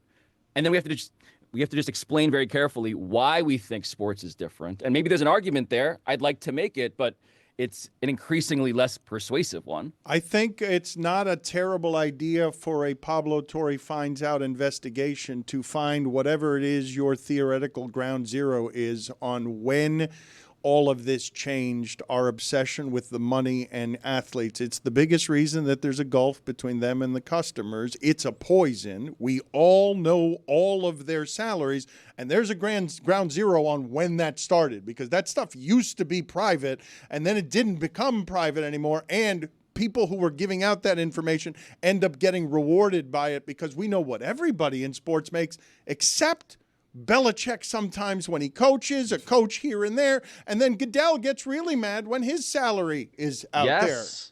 Yes, I think the immediate hypocrisy, right, is not, and this is where I would push back on Cam, I guess, like the real beneficiaries of the unequal treatment between athletes, let's say, and other people, maybe increasingly similarly situated, isn't media people. It's their bosses. Mm-hmm.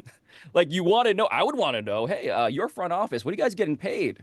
Right? Like it's uncapped, number one, typically. It's a fascinating thing. What would you spend on executives when there was no restriction on how much you could pay them? And the Goodell thing is maybe the most flagrant one because the answer invariably ends up having sticker shock, right? It's like 50. Fact check me, please. Jeremy, I trust your journalistic ethics. Please tell me what Roger Goodell has been making the last couple of years. But it's like $50 million or something. I think it's more private because he didn't like that it was out there. I think it's harder to find out now because he didn't enjoy that it was out there before when it was in the 30s. Well, and I think the other thing that you can lump onto that is also the availability. So, for example, Pablo's, well, I guess not beloved Knicks anymore because he's a Sixer fan, but Leon Rose has famously spoken to the media, I think, twice since he took over. Yes. He just doesn't talk. That's it. And the Knicks are fun and good. Well, I mean, so not the entire time, but yes, they're fun and good now, but he still does not talk. It's easy to say, well, I don't need to talk. The team is doing great. They could talk for themselves. But there was a time when they weren't doing so great, and this dude still was like, yeah, I'm not talking to the media. I don't need to. But I do want to make the case for why sports and athletes do deserve to be held to a degree of scrutiny that is higher, right, than just, let's say, again, the average citizen.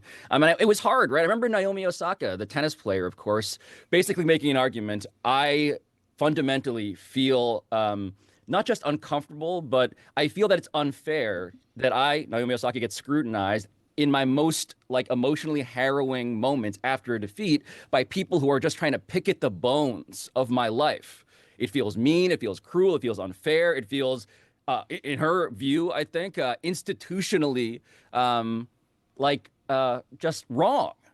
And I do have an argument against that, right? Like the whole point of performing in public, fundamentally, is that you get the benefits of the crowd, but also the pain. Like if we are to consider what you do important, people are going to care enough to dissect it. And at a certain point, adversarial questioning, and again, there are lines, of course, and Dan, as a columnist, you know those lines, where it's too far, it's too mean, it's too invasive. But generally, getting asked hard questions that, by the way, you can say no comment to, or you can evade it however way, as many as Derek Jeter used to all the time in New York. You have the right to do that, but the questions should be asked. I'm not saying that they shouldn't be held to a degree of scrutiny that's crazy relative to an average person. I just think that it's fair for them to then say, well, what about everybody else who I think would fall under that same criteria of public benefit and therefore public pain? I agree with you, but I think one of the aspects of athlete empowerment is that they're beginning to say as a group, collectively, no, I don't have to avail myself in an open locker room after a game. If I want to be private with this, I want to be private. If I'm Mark Andrews, I agree that if you're cheering for Mark Andrews when he's the hero of a game, it would be nice if he availed himself when he misses the winning catch. But does he have to? And I think more and more we're going to see less and less media access for athletes who now can break their own news on their Instagram page. Yeah, well, I'm curious about that. Sorry to interrupt. Dan, how do you feel about that? Like the locker room reporters out of there dynamic. I don't blame all of those people for realizing that that's not something they need in their life anymore, that it's invasive, and while it prevents me from doing my job and does hurt me, and I'd prefer it not be that way, I understand exactly why it is that they don't want us around anymore. They don't need us anymore, and you can do it even when you don't have pedigree like Leon Rose in the biggest market. You can do it because you can just decide it now. And the commissioner of the league has been trying to make access something that's contractually important because he believes that these relationships are important. Let's play a new round of our favorite new game, America's favorite new game, bigger as entertainment than the show Matlock with Kathy Bates on CBS. It is, will you attend their funeral?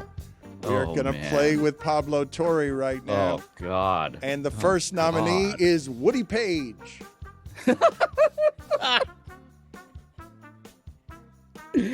I just got to Google to make sure that this is a hypothetical right now. Hold on real quick.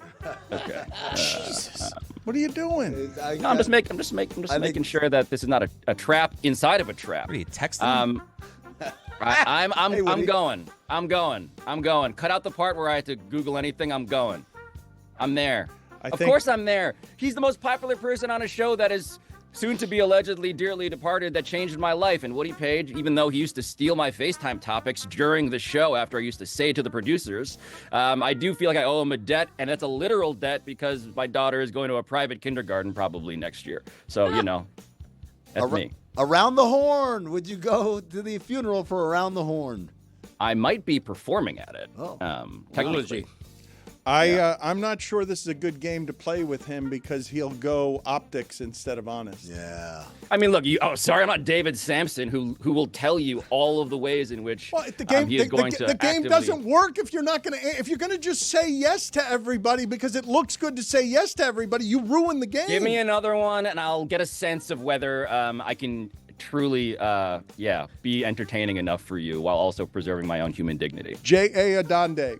Oh, come on! He's awful This young is all to of die. the Around the Horn panelists? Yes, J.A., look, yes. Clinton Yes, I'm Yates. can I go? Can I leave now? Tim Kalishaw. I'm gonna, yes. Jackie McMullen. Yes. Let's play this with someone who'll be honest. Dad, would you attend Jeremy's funeral? Yes. Oh, see, no one wants to play this game, honestly. All right, there they are, the first ever ruiners of the game. Because I appreciate Samson more and more. Fun, today. yeah. Jason Sudeikis. Oh, you know he'll be there just for the celebrities. Where am I on the seating chart? I mean, that's the thing. Do I get a +1? All right, goodbye, Pablo. Vivek Ramaswamy. What is on? Pablo Torre finds out. Think we got to know? Did we get our first yes, no? of course, because it's easy. Because There's going to be a lot of movers and shakers there. Yes. Honestly, if I got to give a speech at Vivek's funeral, I would consider it. So on my show, we have a story today that's very interesting. It's how In Living Color, the TV show, how it changed the Super Bowl halftime show forever. Yes, it did. Super Bowl halftime. Amin maybe knows some of this story. It's incredible. It is an incredible story, yeah. Oh my God, it's 1992. Wyatt Cenac, who's a guest on this with Sarah Spain. We had a lot of fun reliving this. Wyatt wanted to make an In Living Color documentary. Couldn't do it, but we got to get what he found out, which was some of the inner details of how in 1992 Fox dared to steal audience from CBS, which was doing a halftime show that was emblematically horrible. And I'll save the details for you guys to click and lick, I guess, and like and subscribe.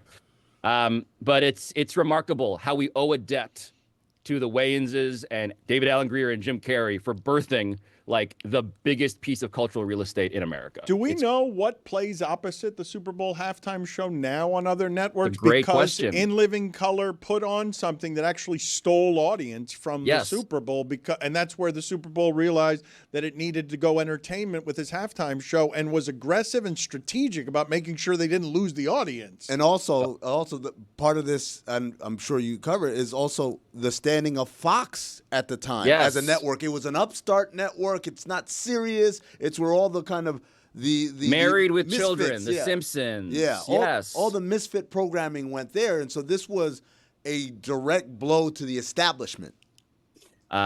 Just know that the following year, the NFL was so threatened that we have no idea who even bothers to compete anymore because they followed that horrible halftime show, which you should watch. It's in the episode, with literally Michael Jackson. Like, they were like, we got to bring out the nuclear weapons. We will never be embarrassed by sketch comedy again. Jeremy, can you give me some Roger Goodell contract facts, please? He, as of 2020-2021, was making $63.9 million per year. He recently signed a 3-year extension, but those numbers are not known. I pledge to try and find out. Excellent. Can you find out for me, Otani's payments are deferred. I don't know what Soto is paid for a year. How many athletes make more than Roger Goodell does in a season of any kind? Is there an athlete that makes more than that for a year, given the Soto contract and the Otani contract? You don't think he deserves it? Yes, probably as someone who continues to make profit for the league. I understand. He's overseeing the biggest thing. I understand how there are stars that are really good at their job that you would argue are better at their job, but he oversees those stars doing their job. Like he keeps the machine humming. I mean, the only way that I disagree is just because of how tired I am about all the inequities that make for labor bodies to be worth less than CEOs, that create the divisions in this country that make people celebrate when a CEO for a healthcare industry is murdered in the street because of how much money he's making off of the pain of others. I would like to know his VORC, value over replacement commissioner. We should have analytics about this. That's all I'm saying. I'm just saying we should debate this. We should debate this in the way that we debate athlete contracts. Joe Scarborough. Goodbye. Whoa, that wasn't a yes. It wasn't, but he ruined the game. We can agree that is a universally popular game, but you have to be honest. Like It's why we did it with Samson. He's the only one that will be honest with that type of stuff. Dan too, unfortunately for him. Yes, you've created rifts in relationships that I have because you surprised me with that game, and for some reason I was intent on holding up the integrity of we're going to try to make this entertaining, right? We're not going to save Jeremy's feelings. And instead of making the show worse because you're afraid of hurting Jeremy's feelings. The audience should thank you that you're willing to jeopardize your friendship with Michael Kay just for good content. I did jeopardize my friendship with Michael Kay because that's got to be here. This funeral's got to be in Florida. I'm not going to New York for that.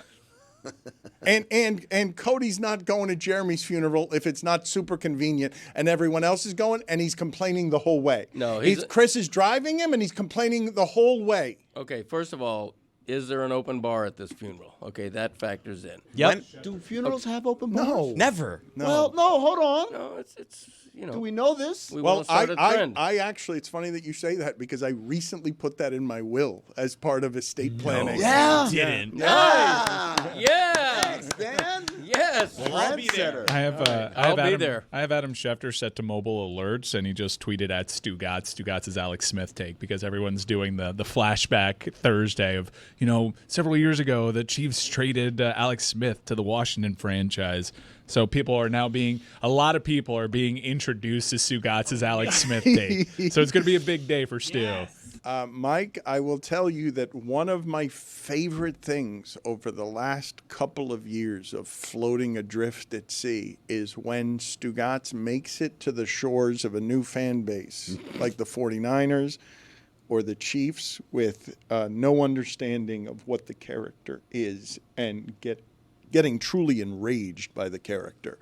And that take on Alex Smith, I don't know.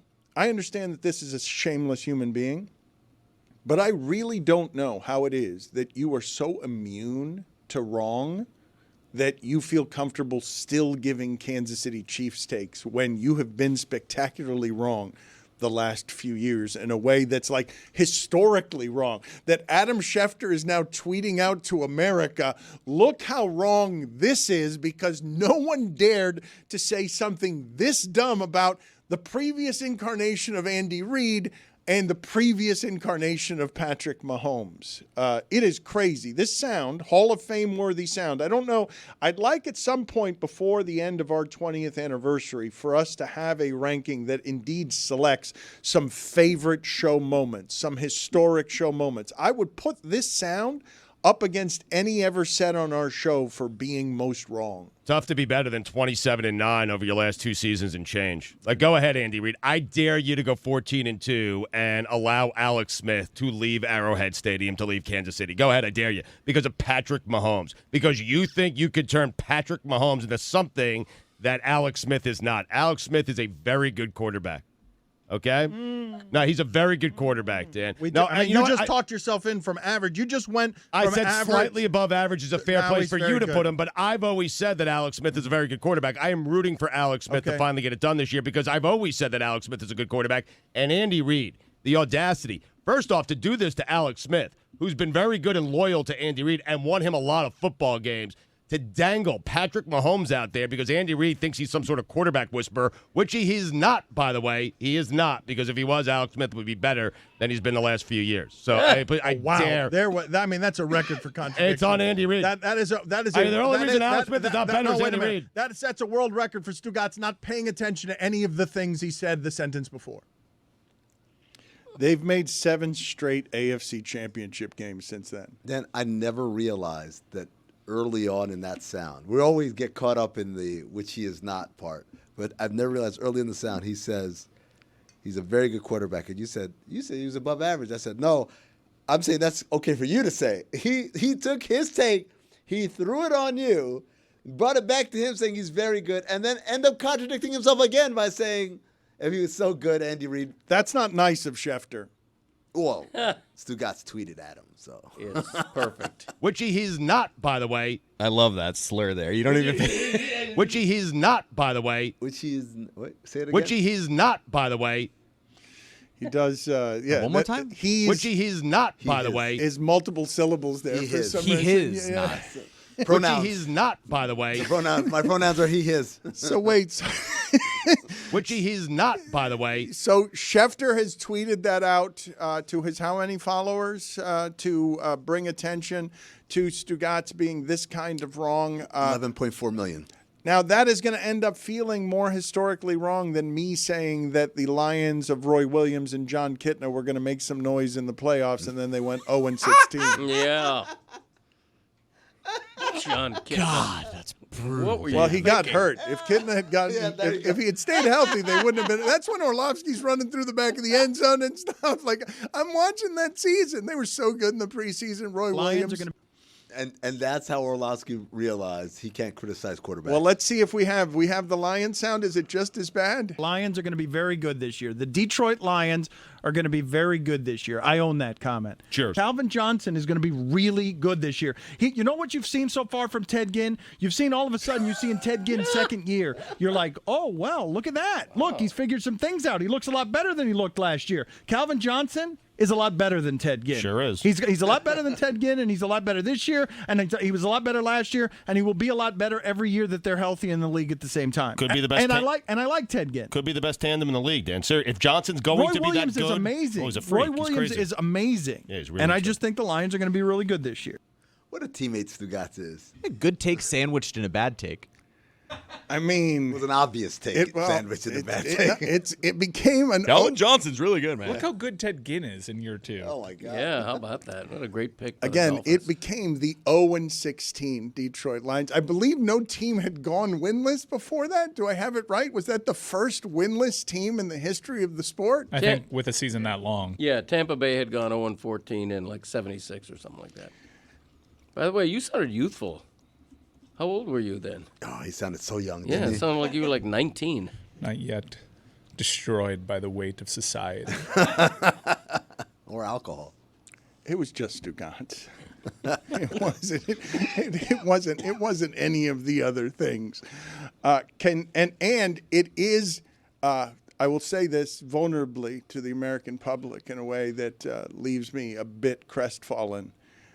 It is a bit crushing to hear that sound, and not only sound younger, but clearly sound thinner. For sure. I think that's what we meant. 100%. Jerks. You can hear it. I don't believe that that's something I could have heard before now when I can't unhear it. Before now, I don't think that you could have told me, could you hear someone getting fat in their speech? Can you hear someone getting old in their speech? I don't think, unless you play old sound for me, that I could have gone to the grave without ever having that as a realization. Instead, now everyone has it.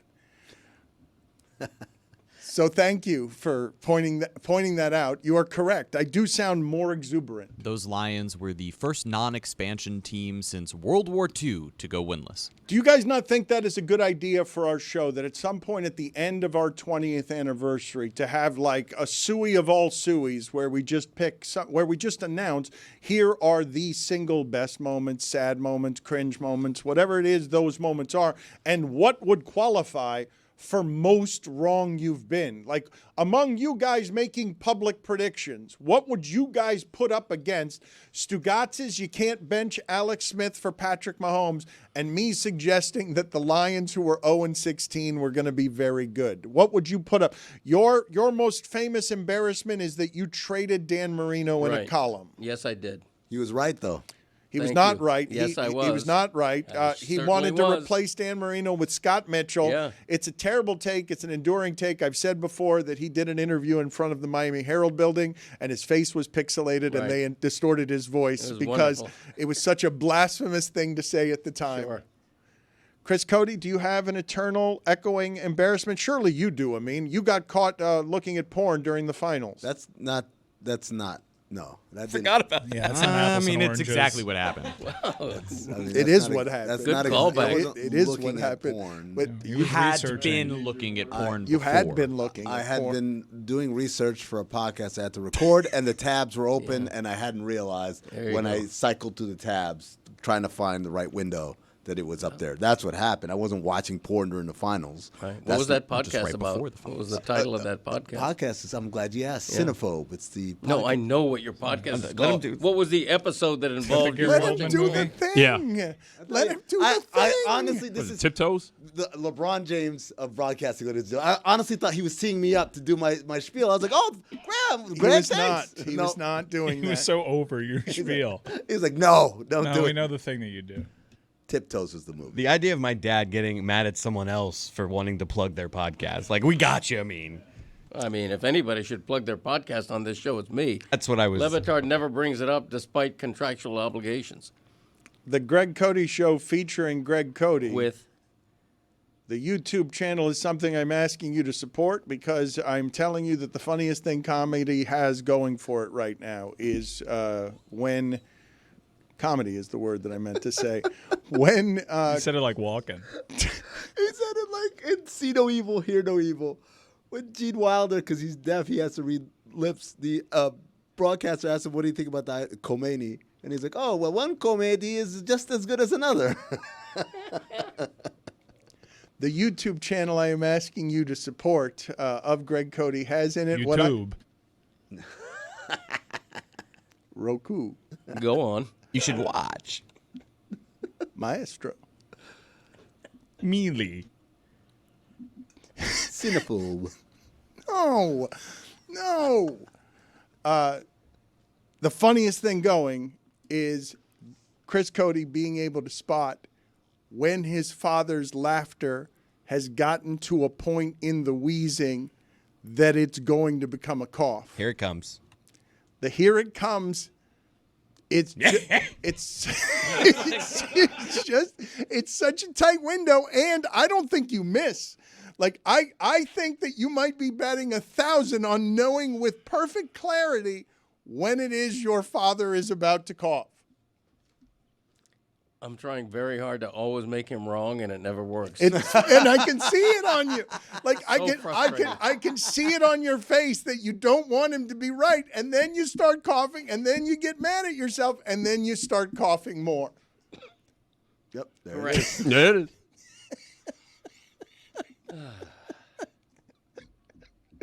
I am urging the listeners to check out Brad Williams and what he's doing for a remake of Spinal Tap that I believe Chris Cody really showed his ignorance on, not even knowing the name of the movie the other day. Brad Williams was the guest on that podcast that I was watching. Wow. The porn podcast? I swear to God. It was because we were doing Tiptoes. How about and that? And Brad Williams was a guest on that episode. So you can Nice. check that out. Cinephobe, wherever you get podcasts. You flipped me talking about my podcast to you talking about yours. That was brilliant. Synergy. Well done. Amazing, the chemistry that they have. I'm telling you what. Your podcast is growing in popularity, and I need your son over here. What am I going to do? He's right here. What do you mean? No, well, what am I going to do about the fact that your son is being, he's the executive producer in the acting role of executive producer, and I need his help over here, and I've been trying to get him out of that podcast, and I can't get him out of that You've been podcast. trying to sabotage me? You should ask Yeti how much attention I'm paying to the Greg Cody Show these days. Yeah, Yeti does the heavy lifting in terms of what Christopher used to do, believe me. Does it make you mad? Trust me, a little bit. I'm happy to have Christopher on my show for the 1 hour a week that he devotes to actual recording. It feels like an actual upgrade to have not Chris producing. I'm pretty right? sure Yeti sent an email to me and my dad like in the last week where he's like, the word of the year is effort. I think we could all, like, he was giving us a pep talk. That's true, of like, I think we should. I love that man with my whole heart. giving Greg Cody a pep talk for his own podcast. Yeah. I said, we put in enough effort. Don't worry about it. It's bare minimum. And you expect your son to put it in on your behalf, and now he's only giving you an hour, and you're getting mad at him, and now Yeti is trying to produce the both of you by teaching both of you how to work. Yeah, we put in a lot of effort on the Greg Cody Show with Greg Cody. Believe me. It's not just the hour of recording. There's a lot of preamble, a lot of organizing, a lot of planning, staff meetings. Everything's going on. No, there isn't. How many staff meetings have you had? There hasn't been a staff meeting unless it's a meeting you're walking into with a staff. That's right. Holding a staff. Yes. Moses over here. Wearing a flowing biblical robe. I have been telling you recently, among my many fears, that it seems like some basic American systems are just failing. Things are failing and getting worse. And overnight, many of you woke up this morning to a crash that it seems confirmed now that there aren't going to be any survivors. It's very close to confirmed that 64 people on board an American Airlines flight and 3 service members in the Army chopper that crashed into it. There will be no survivors. Jeff Wise is a longtime aviation journalist. He's the host of the podcast Finding MH370, and we have had recently 400 senior FAA officials, plus the head of the TSA, and 3,000 air traffic controllers were fired as recently as a week ago. Jeff, without making this about politics, can you just tell me how rare this is and what kind of leadership breaches might cause it? Well, that's a great question. It's rare and it's not rare in the sense that there hasn't been a collision, a mid-air collision between a U.S. commercial airliner and another aircraft in flight. The most recent one I could find was in the 80s. And so in that sense, it's really rare. But there have been all of these near misses reported in recent years, and there's been a lot of concern. If you go into the pilot forums, a lot of foreign pilots think that we're crazy, that we're just cowboys, and we're just very reckless with aircraft separation. So it's been a long-standing issue, and people have been calling out for changes for a number of years now. And so in that sense, it's not unexpected in a sense. So can you tell me, though, when things like this happen and people get helpless and they get angry, they want to assign blame and they want to blame people in charge and hold them accountable. What happened here? Well, safety is really boring. It's all about being meticulous, crossing your T's and dotting your I's, and going through checklists and like meticulously recording where every part of every aircraft comes from. And what you get at the end of all that hard work is nothing. Nothing happens. And so people just take for granted that I'm going to get on the plane, I'm going to get to where I'm going. And it's so easy when you take things for granted to say, well, maybe I'll save a little bit of money. Maybe I'll cut a corner here. Maybe I'll push the boundaries a little bit there. And you can whittle away at a system until it breaks. So you go from complacency to sheer terror very quickly, as we've seen here. So who to blame? Who should we get angry at? Well, I'll just make one observation. It's really easy to say that the U.S. government doesn't do anything for me. I give you all my tax money and I don't get anything. And you just take for granted that there's roads under the wheels of your car, and you take for granted that you're safe. One of the things that the U.S. government is to provide air traffic control. And the main original purpose for air traffic control was to prevent aircraft from running into each other. The whole system was spawned by this actually mid-air collision that took place in 1956 over the Grand Canyon. And people started to think, well, maybe we should find a way to have planes not run into each other. That happens, as I said, through a result of really boring hard work. And so maybe this idea that regulation is bad, government is bad, I'll just cowboy it myself. I'll just get on that plane and, just through my own hard work, and cowboyness, I will make this plane get to where it's going, on its own. That's not how it works. And we all have to play together nicely. And you basically have to pay somebody that knows what they're doing to tell you how these planes can go their separate ways. Jeff, the director of the FAA resigned on the day of the inauguration. What kind of impact does that have on a situation like this? Nothing. I mean, frankly, really. I mean, listen, I'm not happy about it. I think I don't think the government should be run this way by just sort of throwing people out the window, as it were. But safety takes time, and it's years of accumulation, years of experience. I'll tell you this, it's always tempting to get rid of the expensive people first. And who are the expensive people? The people with seniority, the people who've been doing it for year in and year out, who are really good. You talk about false economy, right? The idea that maybe you're saving a penny here and there, but what's it costing you? And so getting rid of the FAA, the head of the FAA, a couple of days ago, did that have a direct impact on what happened last night? No, but it's an example of the kind of decision making that accumulated causes people to die. There's this old saying that regulations are written in blood, and it sounds kind of dramatic, but it's really true. And we've seen something recently that this from all reminds me of, which is that for years, decades, Boeing worked really hard to make really good, safe aircraft. And it cost them a lot of money. They paid a top dollar for their engineers, and they kept people on, and it was a real culture. And then some bean counters came in, and this has been, meticulously documented elsewhere, but they wanted to save money. They wanted to give more money. There's this kind of dogma in American business especially, but the whole culture really, which is that the shareholder value is the most important thing. Shareholder value means that the price of our stock is the only thing that actually matters. Everything else is secondary, including customer satisfaction, passenger safety, all that stuff. It's communist, actually. If you go back to Milton Friedman in 1970, it's communist to be concerned about anything other than share price.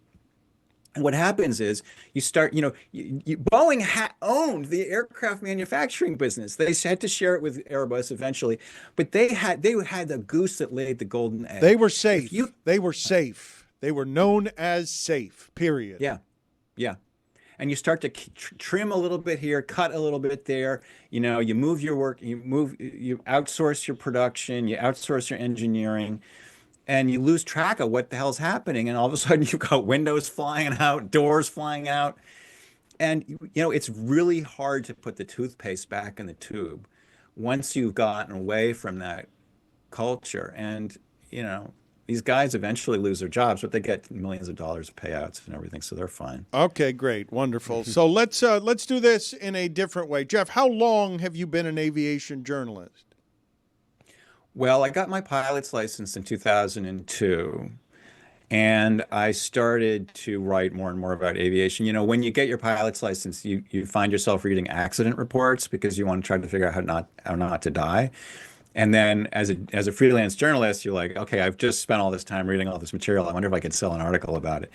And so I started to write about crashes. I wrote about the 2009 Air France 447. And then that kind of so about 20 years. About 20 years you've been doing this. Yeah, 23 years. Okay, and you do it why? Like your care or your passion come from where? I'm a nerd. You know, you can't explain it. Okay. All right. So the reason I asked the question, though, the state of the industry that results in this crash, is this a one-off, or is this something that sets alarm bells off for your expertise on, no, we're doing stuff here where we're freezing air traffic control hires last week, and this is emblematic of something? Well, they say that if you see a cockroach, you don't have a cockroach, you have 1,000 cockroaches.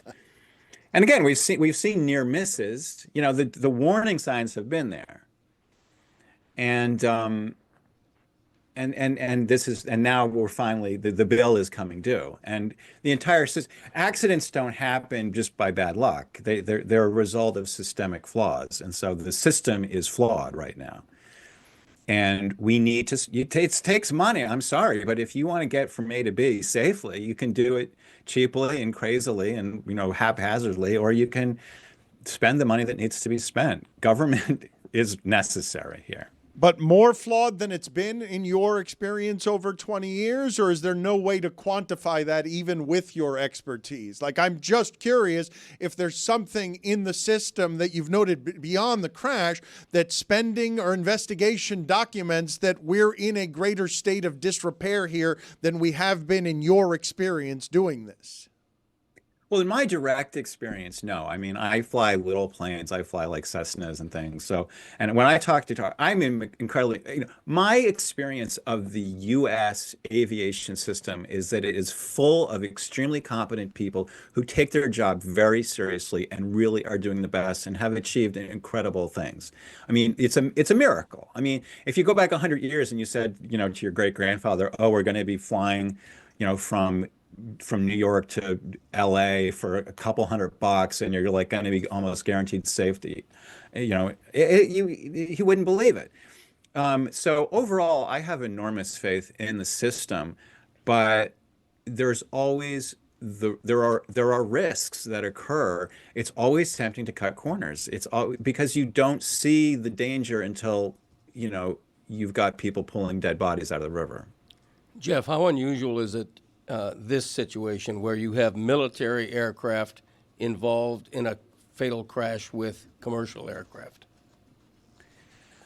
Well, it's incredibly, I mean, like I said, you have to go back decades to find a commercial airplane running into any other aircraft. And military is, you know, would be a smaller portion of that. So this particular accident in itself, if you look at it narrowly defined, is very rare.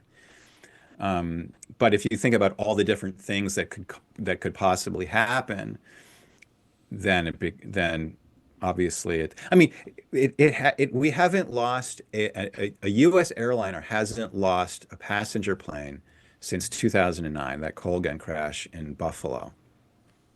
And so, you know, it's funny. I had an article in Vanity Fair come out yesterday. I had said in that article there hasn't been, you know, we haven't lost a commercial airliner since 2009. Like 11 hours later, you know, when that had to be corrected. Crazy.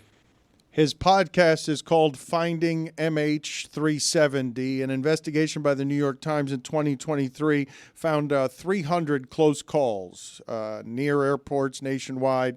And they were the result of human error, 300 of those. Is the average passenger in more danger today on takeoff and landing than he or she was before?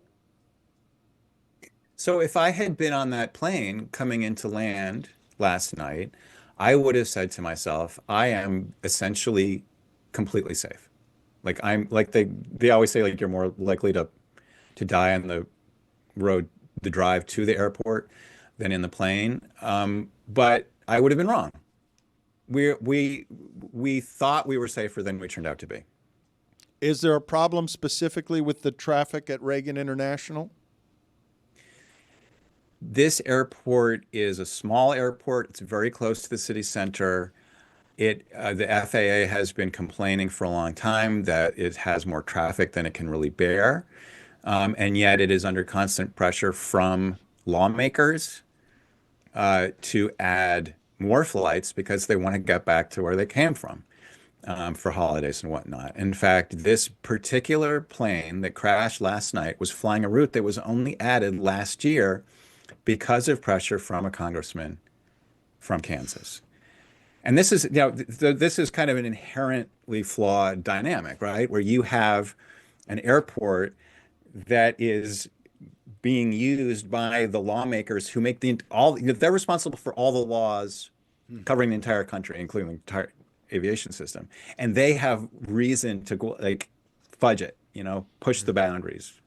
Let's just add let's go a little bit beyond safe, a little bit beyond safe. Once you go past that red line, there's nothing to pull you back. We appreciate the expertise. Your genuine, natural reaction when you heard that the new transportation secretary was a former cast member of The Real World? Yeah, it's insane. I mean, we live in an insane world, and I don't understand anything anymore, actually. You know what? That's a perfect dismount. I thought you had dismounted perfectly right before that, but your general confusion as a nerd expert on these things, just stumbling your way to, you know what? Yeah, it's crazy. It's crazy. There are planes crashing in the sky. Yeah, it's crazy. It's crazy. Everything's gone crazy. Thank you, Jeff. Appreciate the time, sir.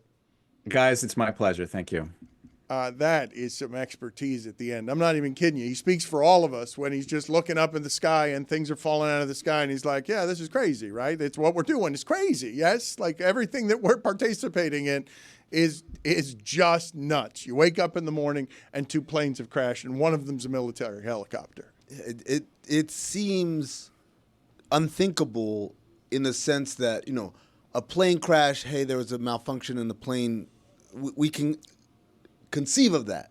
We can't conceive of this big open sky and 2 aircraft seeing each other from quite a ways away and saying, I'm sure he'll move out of the way, this is the part that is confusing. But Dan, the other thing I was thinking about the other day was how government is like a restaurant, right? One party or one person owns the restaurant. We serve sushi here. That's what it is. It's a sushi restaurant. You come here, you have sushi. And then new management comes in and says, you know what? Don't want to serve sushi. We're going to do Italian. We're going to be an Italian restaurant. And I think that is what is typical in this country of how it should be. The new owners should be able to dictate what's on the menu. It's your restaurant now, right? What can't be up for question is we're not going to pay the power bill. You can't do that, right? There's certain things, there's certain systems that regardless of what kind of menu we serve at this restaurant, this got to get taken care of.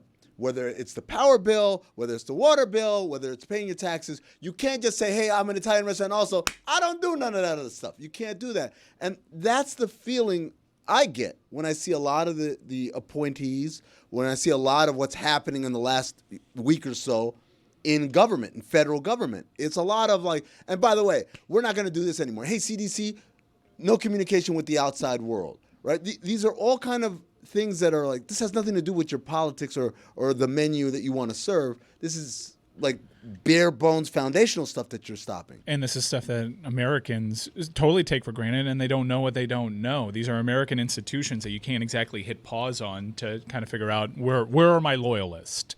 And unfortunately, your mind travels almost immediately when you hear the news. Wait, does this have a top-down effect? It did something over the last few days cause this? You can only help when you see all these things that you never really thought twice about in a given week kind of be front and center now in the headlines. And to continue Amin's metaphor, the new owner of the restaurant is also firing all of his best chefs. That's what I think of when I read that they're firing 3,000 air traffic controllers, coincidental with this kind of a thing happening. Let me, if I can, though, because I have railed for a while now, right? Because I can't think of many greater horrors than us being generally okay with somebody walking into a school and shooting kids and slaughtering them. And you can't be safe in America that you are putting your kids in the hands of someone else and trusting that the system will return your child alive because you live in America and you're trusting America that way. And I've gotten very frustrated when that happens, when it immediately after that, the blood has not been mopped up from our schools, and it's happening so daily that we're numb to some of this stuff when the shootings happen. it becomes immediately a political conversation. So I don't actually want to make this horror in the sky and then on the floor about and where is the leadership, or, you know what, Biden's to blame for the fires, but Trump's to blame here. I don't actually want to do that. I simply want to rest in the horror of we're presently living in a country where you trust things to work less than you did, whether it's customer service, or my house isn't going to catch fire, or I can be driving like I do every morning and not see plane parts on the ground because 64 people have died. But then it's all inherent, right? Like none of these things happen in a vacuum. A plane crash doesn't happen in a vacuum. People's homes don't get destroyed and not have the funding to rebuild in a vacuum. They all happen as a result of decisions that precede them, right? And so if you fire 3,000 air traffic controllers and 400 senior officials and the head of the whole thing, regardless of I got a guy. There's no guy that can come in there and replace that much turnover, right? If we did away with the entire shipping container and brought in new people here, there's no way the show would be smooth running the next day.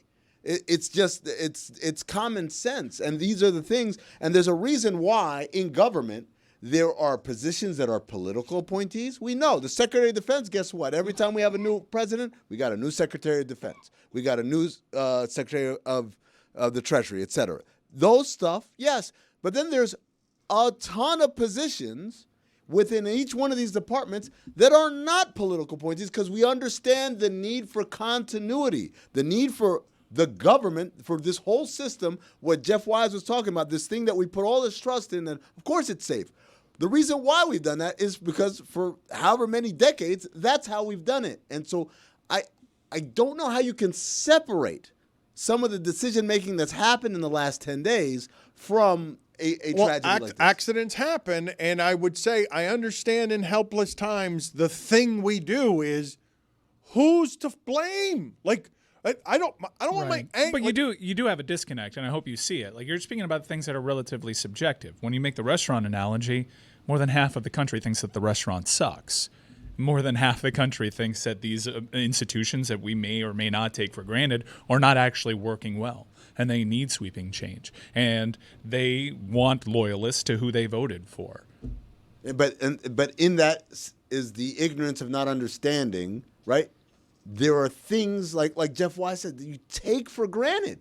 You take for granted, like you said, everyone's like, oh man, when I pay all these taxes, where do my taxes go? It's like, yeah, like you are benefiting from it all the time. Could it be better? Absolutely. But again, the answer, more often than not, for a lot of these things, cannot be everybody gone and I'll figure it out later.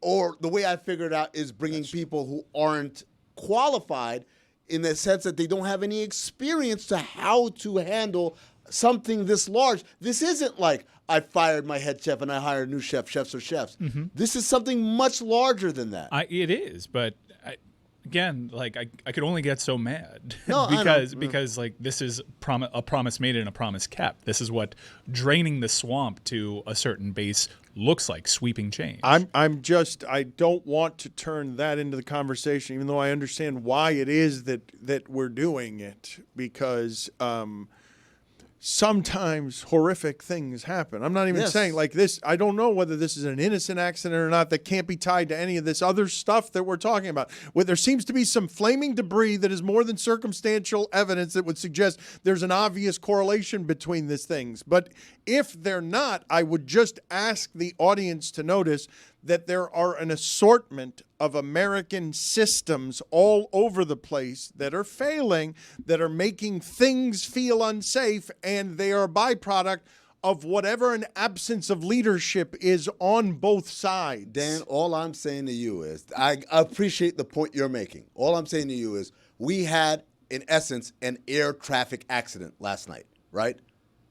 We fired 3,000 air traffic controllers 10 days earlier, a week earlier.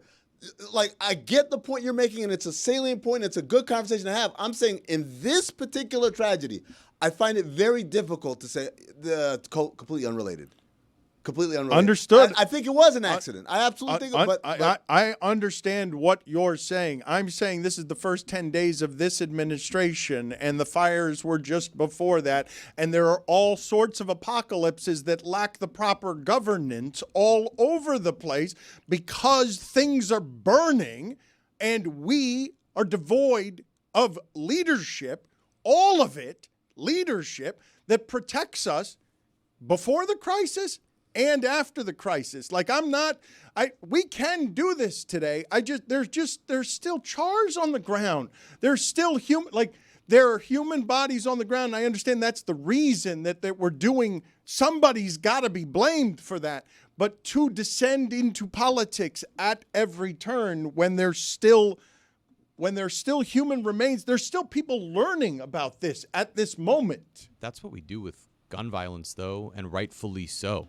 Like, when there are people who are in charge and can do things to prevent our most horrific moments, no matter what side of the aisle they're on, we should be criticizing them. I mean, yesterday morning, there was a political science professor who said that an FAA employee that they knew said that we were severely lacking on air traffic controllers, and specifically went out of their way to say, like, remember when there are flight delays or even potentially crashes, that don't let them blame DEI or DEI and Biden for that.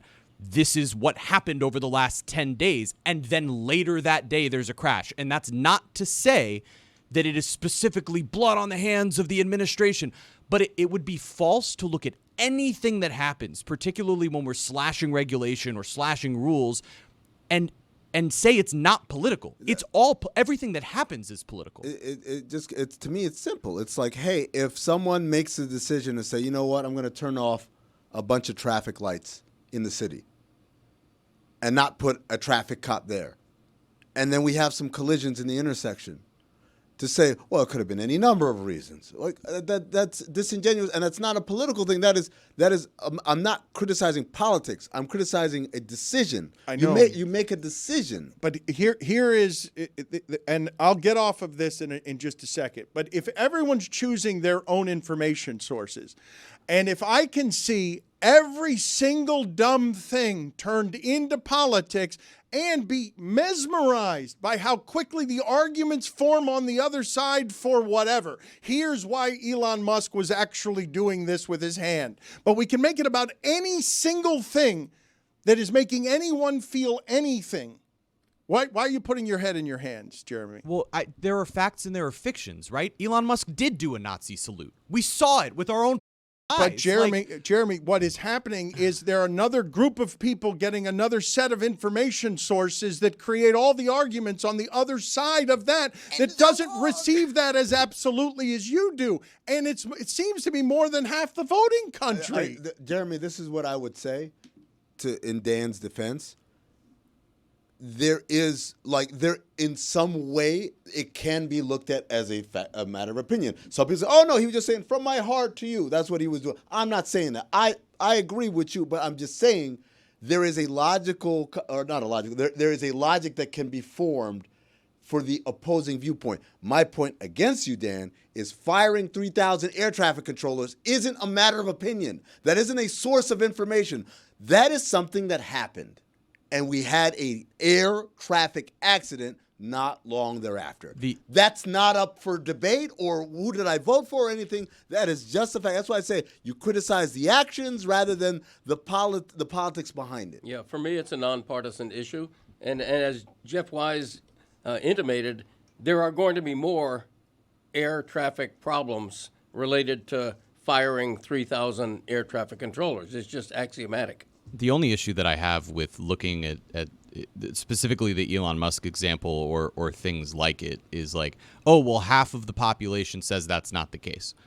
Okay, they're wrong. And like there are facts and there are fictions and there are things that we can look at differently. But when you then have people following you have a pastor yesterday doing the same salute when talking about these things, we are going down a very dangerous path and have been for the last decade now of letting people who have skin in the game tell us that what we're seeing is not what we're seeing. And that is literally how democracy dies. And I know I sound now hyperbolic, and I said to Chris 5 minutes ago, I always sound like a when I talk about this stuff, which is why I'm not talking. But this is such a problem, and we're just going to go, well, let's not make it political. It's all of this is happening, and we can't run away from it. Former priest, he got fired. I think Jeremy, good for the church. One of the things that I've kind of resolved myself to doing is trying to figure out, because it can't just be, well, it's this, and then the other side, well, it's that, and that's it. You gotta hit it at a point where it is undeniable, right? Where I'm not even saying, hey, you gotta switch whatever team you root for. You just gotta say, yeah, that was a bad move by coach. Which is, we're at a point now, right? If we're gonna use the analogy that one side is team blue and this team is team red, that whatever coach chooses, he said go for it on 4th and 35. That was a good move, right? Like, no, I just, my dream for this country is not even like, hey, people wait until election time to pick the best candidate. Stick with your teams. I'm just saying, can we get to a place at least where you're like, yeah, coach kind of dropped the ball. Yeah, on I'm that constantly criticizing Democrats, dude. No, Democrats criticize Democrats more than anyone. I'm just saying. This is where I'm going to stop everything here, and it's just for this reason, okay? I understand that you said that was you not talking.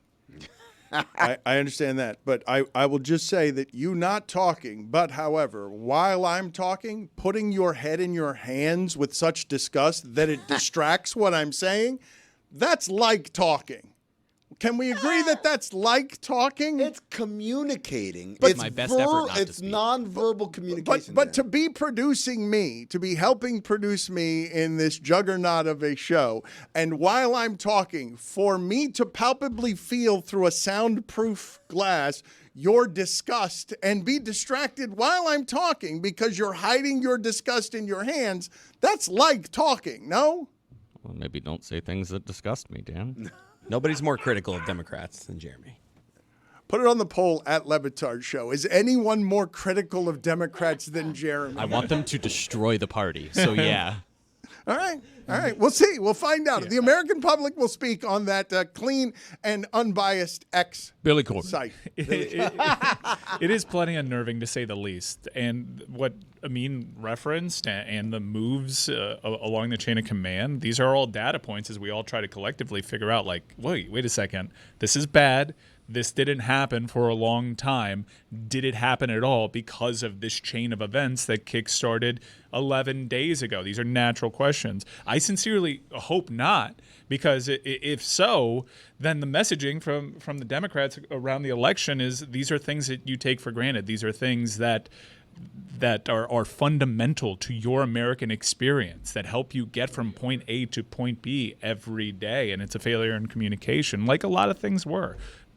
You ask most people, they think the economy is bad when the economy was good. The stock market is bad when the stock market is good. There was just a failure of communication from one side over the election cycle. And that's all Jeremy was trying to do, Dan. He was trying to communicate. Everything is partisan now, right? Everything is partisan. You said 10 minutes ago, this is a nonpartisan issue for me. You did say that. Should be. You did say that. It should. No, what I said was this should be a nonpartisan issue, but it isn't. Okay? Why aren't Republicans standing up and going, wait a minute, we fly planes too? Republicans fly planes taking too? responsibility? Is it smart? Is it smart that we're accountability? I'm not doing Is that. it smart that we're firing 3,000 air traffic controllers? That should be a bipartisan issue. It is fair to ask all of your questions in the horror of seeing something like that. If it happened to any of you, there would be no flippant around this, and you wouldn't care about anybody's politics if it was somebody you cared about, and something this nonsensical. This unsafe just happens, you wake up to, and it's just human error. And then you read people have been investigating this stuff, and you're like, yeah, this could have happened 300 other times in the last couple of years. I just never used to ask myself, like, I wonder if the air traffic controller is a Republican or a Democrat. And if you read things in the news about buying out federal government workers rather than really put them through these loyalty tests as a means to kind of fast track to see where they stand on their loyalty, is things that were outlined in Project 25 that seem to be coming to fruition. Now you're going to start asking yourself that question. Is this person politically aligned or there on merit? It's a different day and age. Yeah, that's the part where I'm like, look, I don't give a shit what they vote for. I give a shit that there's someone there who knows what they're doing, who it's not their first week on the job. Like, that's what it comes down to. And that's implying that they replaced 3,000 air traffic controls with 3,000 new ones. They didn't do that. They didn't do that. And to me, that's all this comes down to. This is a failure of infrastructure. Regardless of any political reasoning why it happened, it happened. That's the part that cannot be argued or justified or whatever. 3,000 people whose job it is to make sure that the planes don't bump into each other in the sky were no longer employed. Let's put just a little bit of sugar up on the end of this hour, even though this is awkward transition. And I imagine just a lot of people were shocked by waking up to that news in the morning. When I get left behind, one of the places that I get left behind is when Amin and Mike are talking excitedly about an influencer named Speed, who has now replaced Mr. Beast as the biggest of all the influencers. I don't know what they're talking about, but their enthusiasm makes me jealous. It makes me want to know what they're talking about. Well, I think it's a really interesting day and age. I recently saw the Tom Green documentary, and it's weird when someone does their own documentary because they're usually self-involved anyways. This one really shapes it. But Tom Green being at the forefront of kind of podcasting and anyone can be a star, it really was eye-opening. And I think we're at another cross-section here where you're starting to see people of legitimate influence. I don't think there's a new Mr. Beast. Mr. Beast is still chugging along. He's still beasting. He's still Mr. Beast for a reason. But there are legitimate stars, Kai Cenat, Drewski, Speed, all of which I actually think, for the most part, not maybe every single one that I outlined, but for the most part, are supremely talented and would have probably broken through in a day with more traditional methods, which I actually think Drewski's probably one of those. Like, I think that guy could have been a star in any era. Yeah. No, Drewski definitely, he's talented. He's talented, and I think the thing that old people like me might get to when we see these like influencers or these people who exist in this space is like, what do you actually do? Because a lot of them, and it's crazy, you said Tom Green. Tom Green is one of those people I think of as like the first of like, all he does is act weird in public, and that's supposed to be, that's the whole bit. There's got to be something more to it. Drewski, there's something more to it. He is absolutely funny, and there's thought behind what he's trying to create around it. Kai Cenat, I think, is the same thing. He is naturally a funny guy. He's got writers, right? Drewski, I think, has writers for some of these bits, like the BB Hell thing. Like, or is he that funny? Well, he does a lot of great improv stuff, but there seems like he does also produce bits. You know, you see him on Theo Vaughn's podcast, you see him on Tom Segura's podcast. Like, he's a funny guy, right? Kai Cenat, maybe, I think, more likely to have writers and guys that are fleshing out stuff. But again, there is some sort of infrastructure behind it, as opposed to, I won't name any names, but some other influencers are just like, I'm going to be weird. And it's like, that's it. That's all the kids want. Someone acting weird on camera. What do you think about Speed? Because like when he goes to places, like he's essentially been doing a world tour and he's been going to South America and he gets like welcomings like he's the Beatles, like he's Michael Jackson at parts. Like he has 36 viewers at a given moment on his live streams. There's video here of him showing up. I think this was in Peru. Yeah, it looks over like here. Jerseys. Yeah, he is. And also, this is a dude that a lot of people have doubted. Let me just stop you right here. That is neither Beatles nor Michael Jackson level. Ladies, for the younger viewers, if you want to know what Beatles, Michael Jackson level was, imagine the entirety of the screen. You couldn't see trees. You couldn't see buildings. There are hundreds of people, though, out here. There are a lot of people. That's very impressive, though. It's very impressive. Very impressive turnout. Also, not Michael Jackson. Understood. that's Peru, and this guy is still very early in his career. I was like anyone. I was hating on this guy initially, not getting it, and then I saw his stuff, wildly entertaining.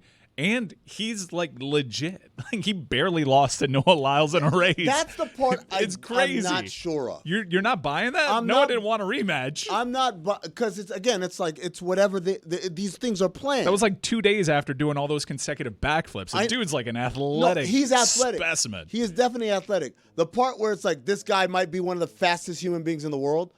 No, I don't, because, again, I understand what I'm watching. I'm watching something that is curated, that's created, right? And it's like, hey, Noah, it would be fun if this is – don't worry, you'll still win. But we'll make it seem like I almost – like that is 100% within the realm of the content that they create. I think I'm not saying Dan feels this way. I know that certain people in our audience feel this way that just don't mess at all with streamers. And some people may feel like from afar they just see isolated clips that world isn't a true meritocracy.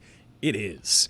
It absolutely is. Like they're at the top of the chain because they are that much better than everybody else. They don't have, now they have agents, but to get to that level, they were self-made, and I totally mess with it. The merit is in content creation. It's not in racing people. That's my point, right? No, but the fact that he can offshoot and still back himself up, like he jumped over a car. This was stuff that existed in a fake Kobe commercial. Like his dad was driving a sports car right at him, and he jumped over him. Like he is wildly entertaining. Over a car? Yeah. What are you laughing Yes. about, Cody? What are you laughing about? All of this is going over my head. I've never heard of Brewski. I've never heard of Speed. I've never heard of It's not Brewski. know, Okay. the Beast. Thank you. We are trying to stay. We're trying to keep up in a young man's game. We're doing it with my father grazing in the kitchen right now. He is hitting the cashews. Destroying. Yes, he's been hitting the cashews here for a while. I will tell you that while Papi is here and a source of great radiant entertainment, my mother complains that at home she doesn't get to have Papi. She's got Gonzalo. He's not as fun. She went to the Heat game with him last night. Here is my father at the Heat game. She sent a photograph. Please show everybody. Please show everybody first, not my father. Please show everybody in the photos so you can see how happy the others are. That's my mother saying, look the joy that your father has watching Tyler Hero and the Heat lose by 20 to the Cavs. There's my father. He is not exactly radiant Papi there. It was a bad game. Is he awake? To his credit, other than the third quarter. No, he's awake. He's awake, and he's upset. I know that's anger right there. Papi, get in here for the post game. I want to talk to you.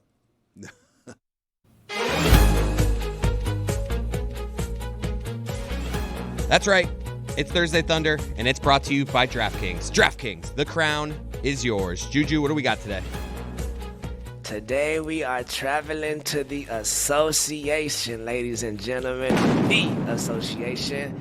And I'm going to start off with my brother from USC, Isaiah Collier. You dig me? He's going to get 7.5 points tonight. Above that, you dig? We're going to go over 7.5 for Isaiah Collier of the Utah Jazz tonight, ladies and gentlemen.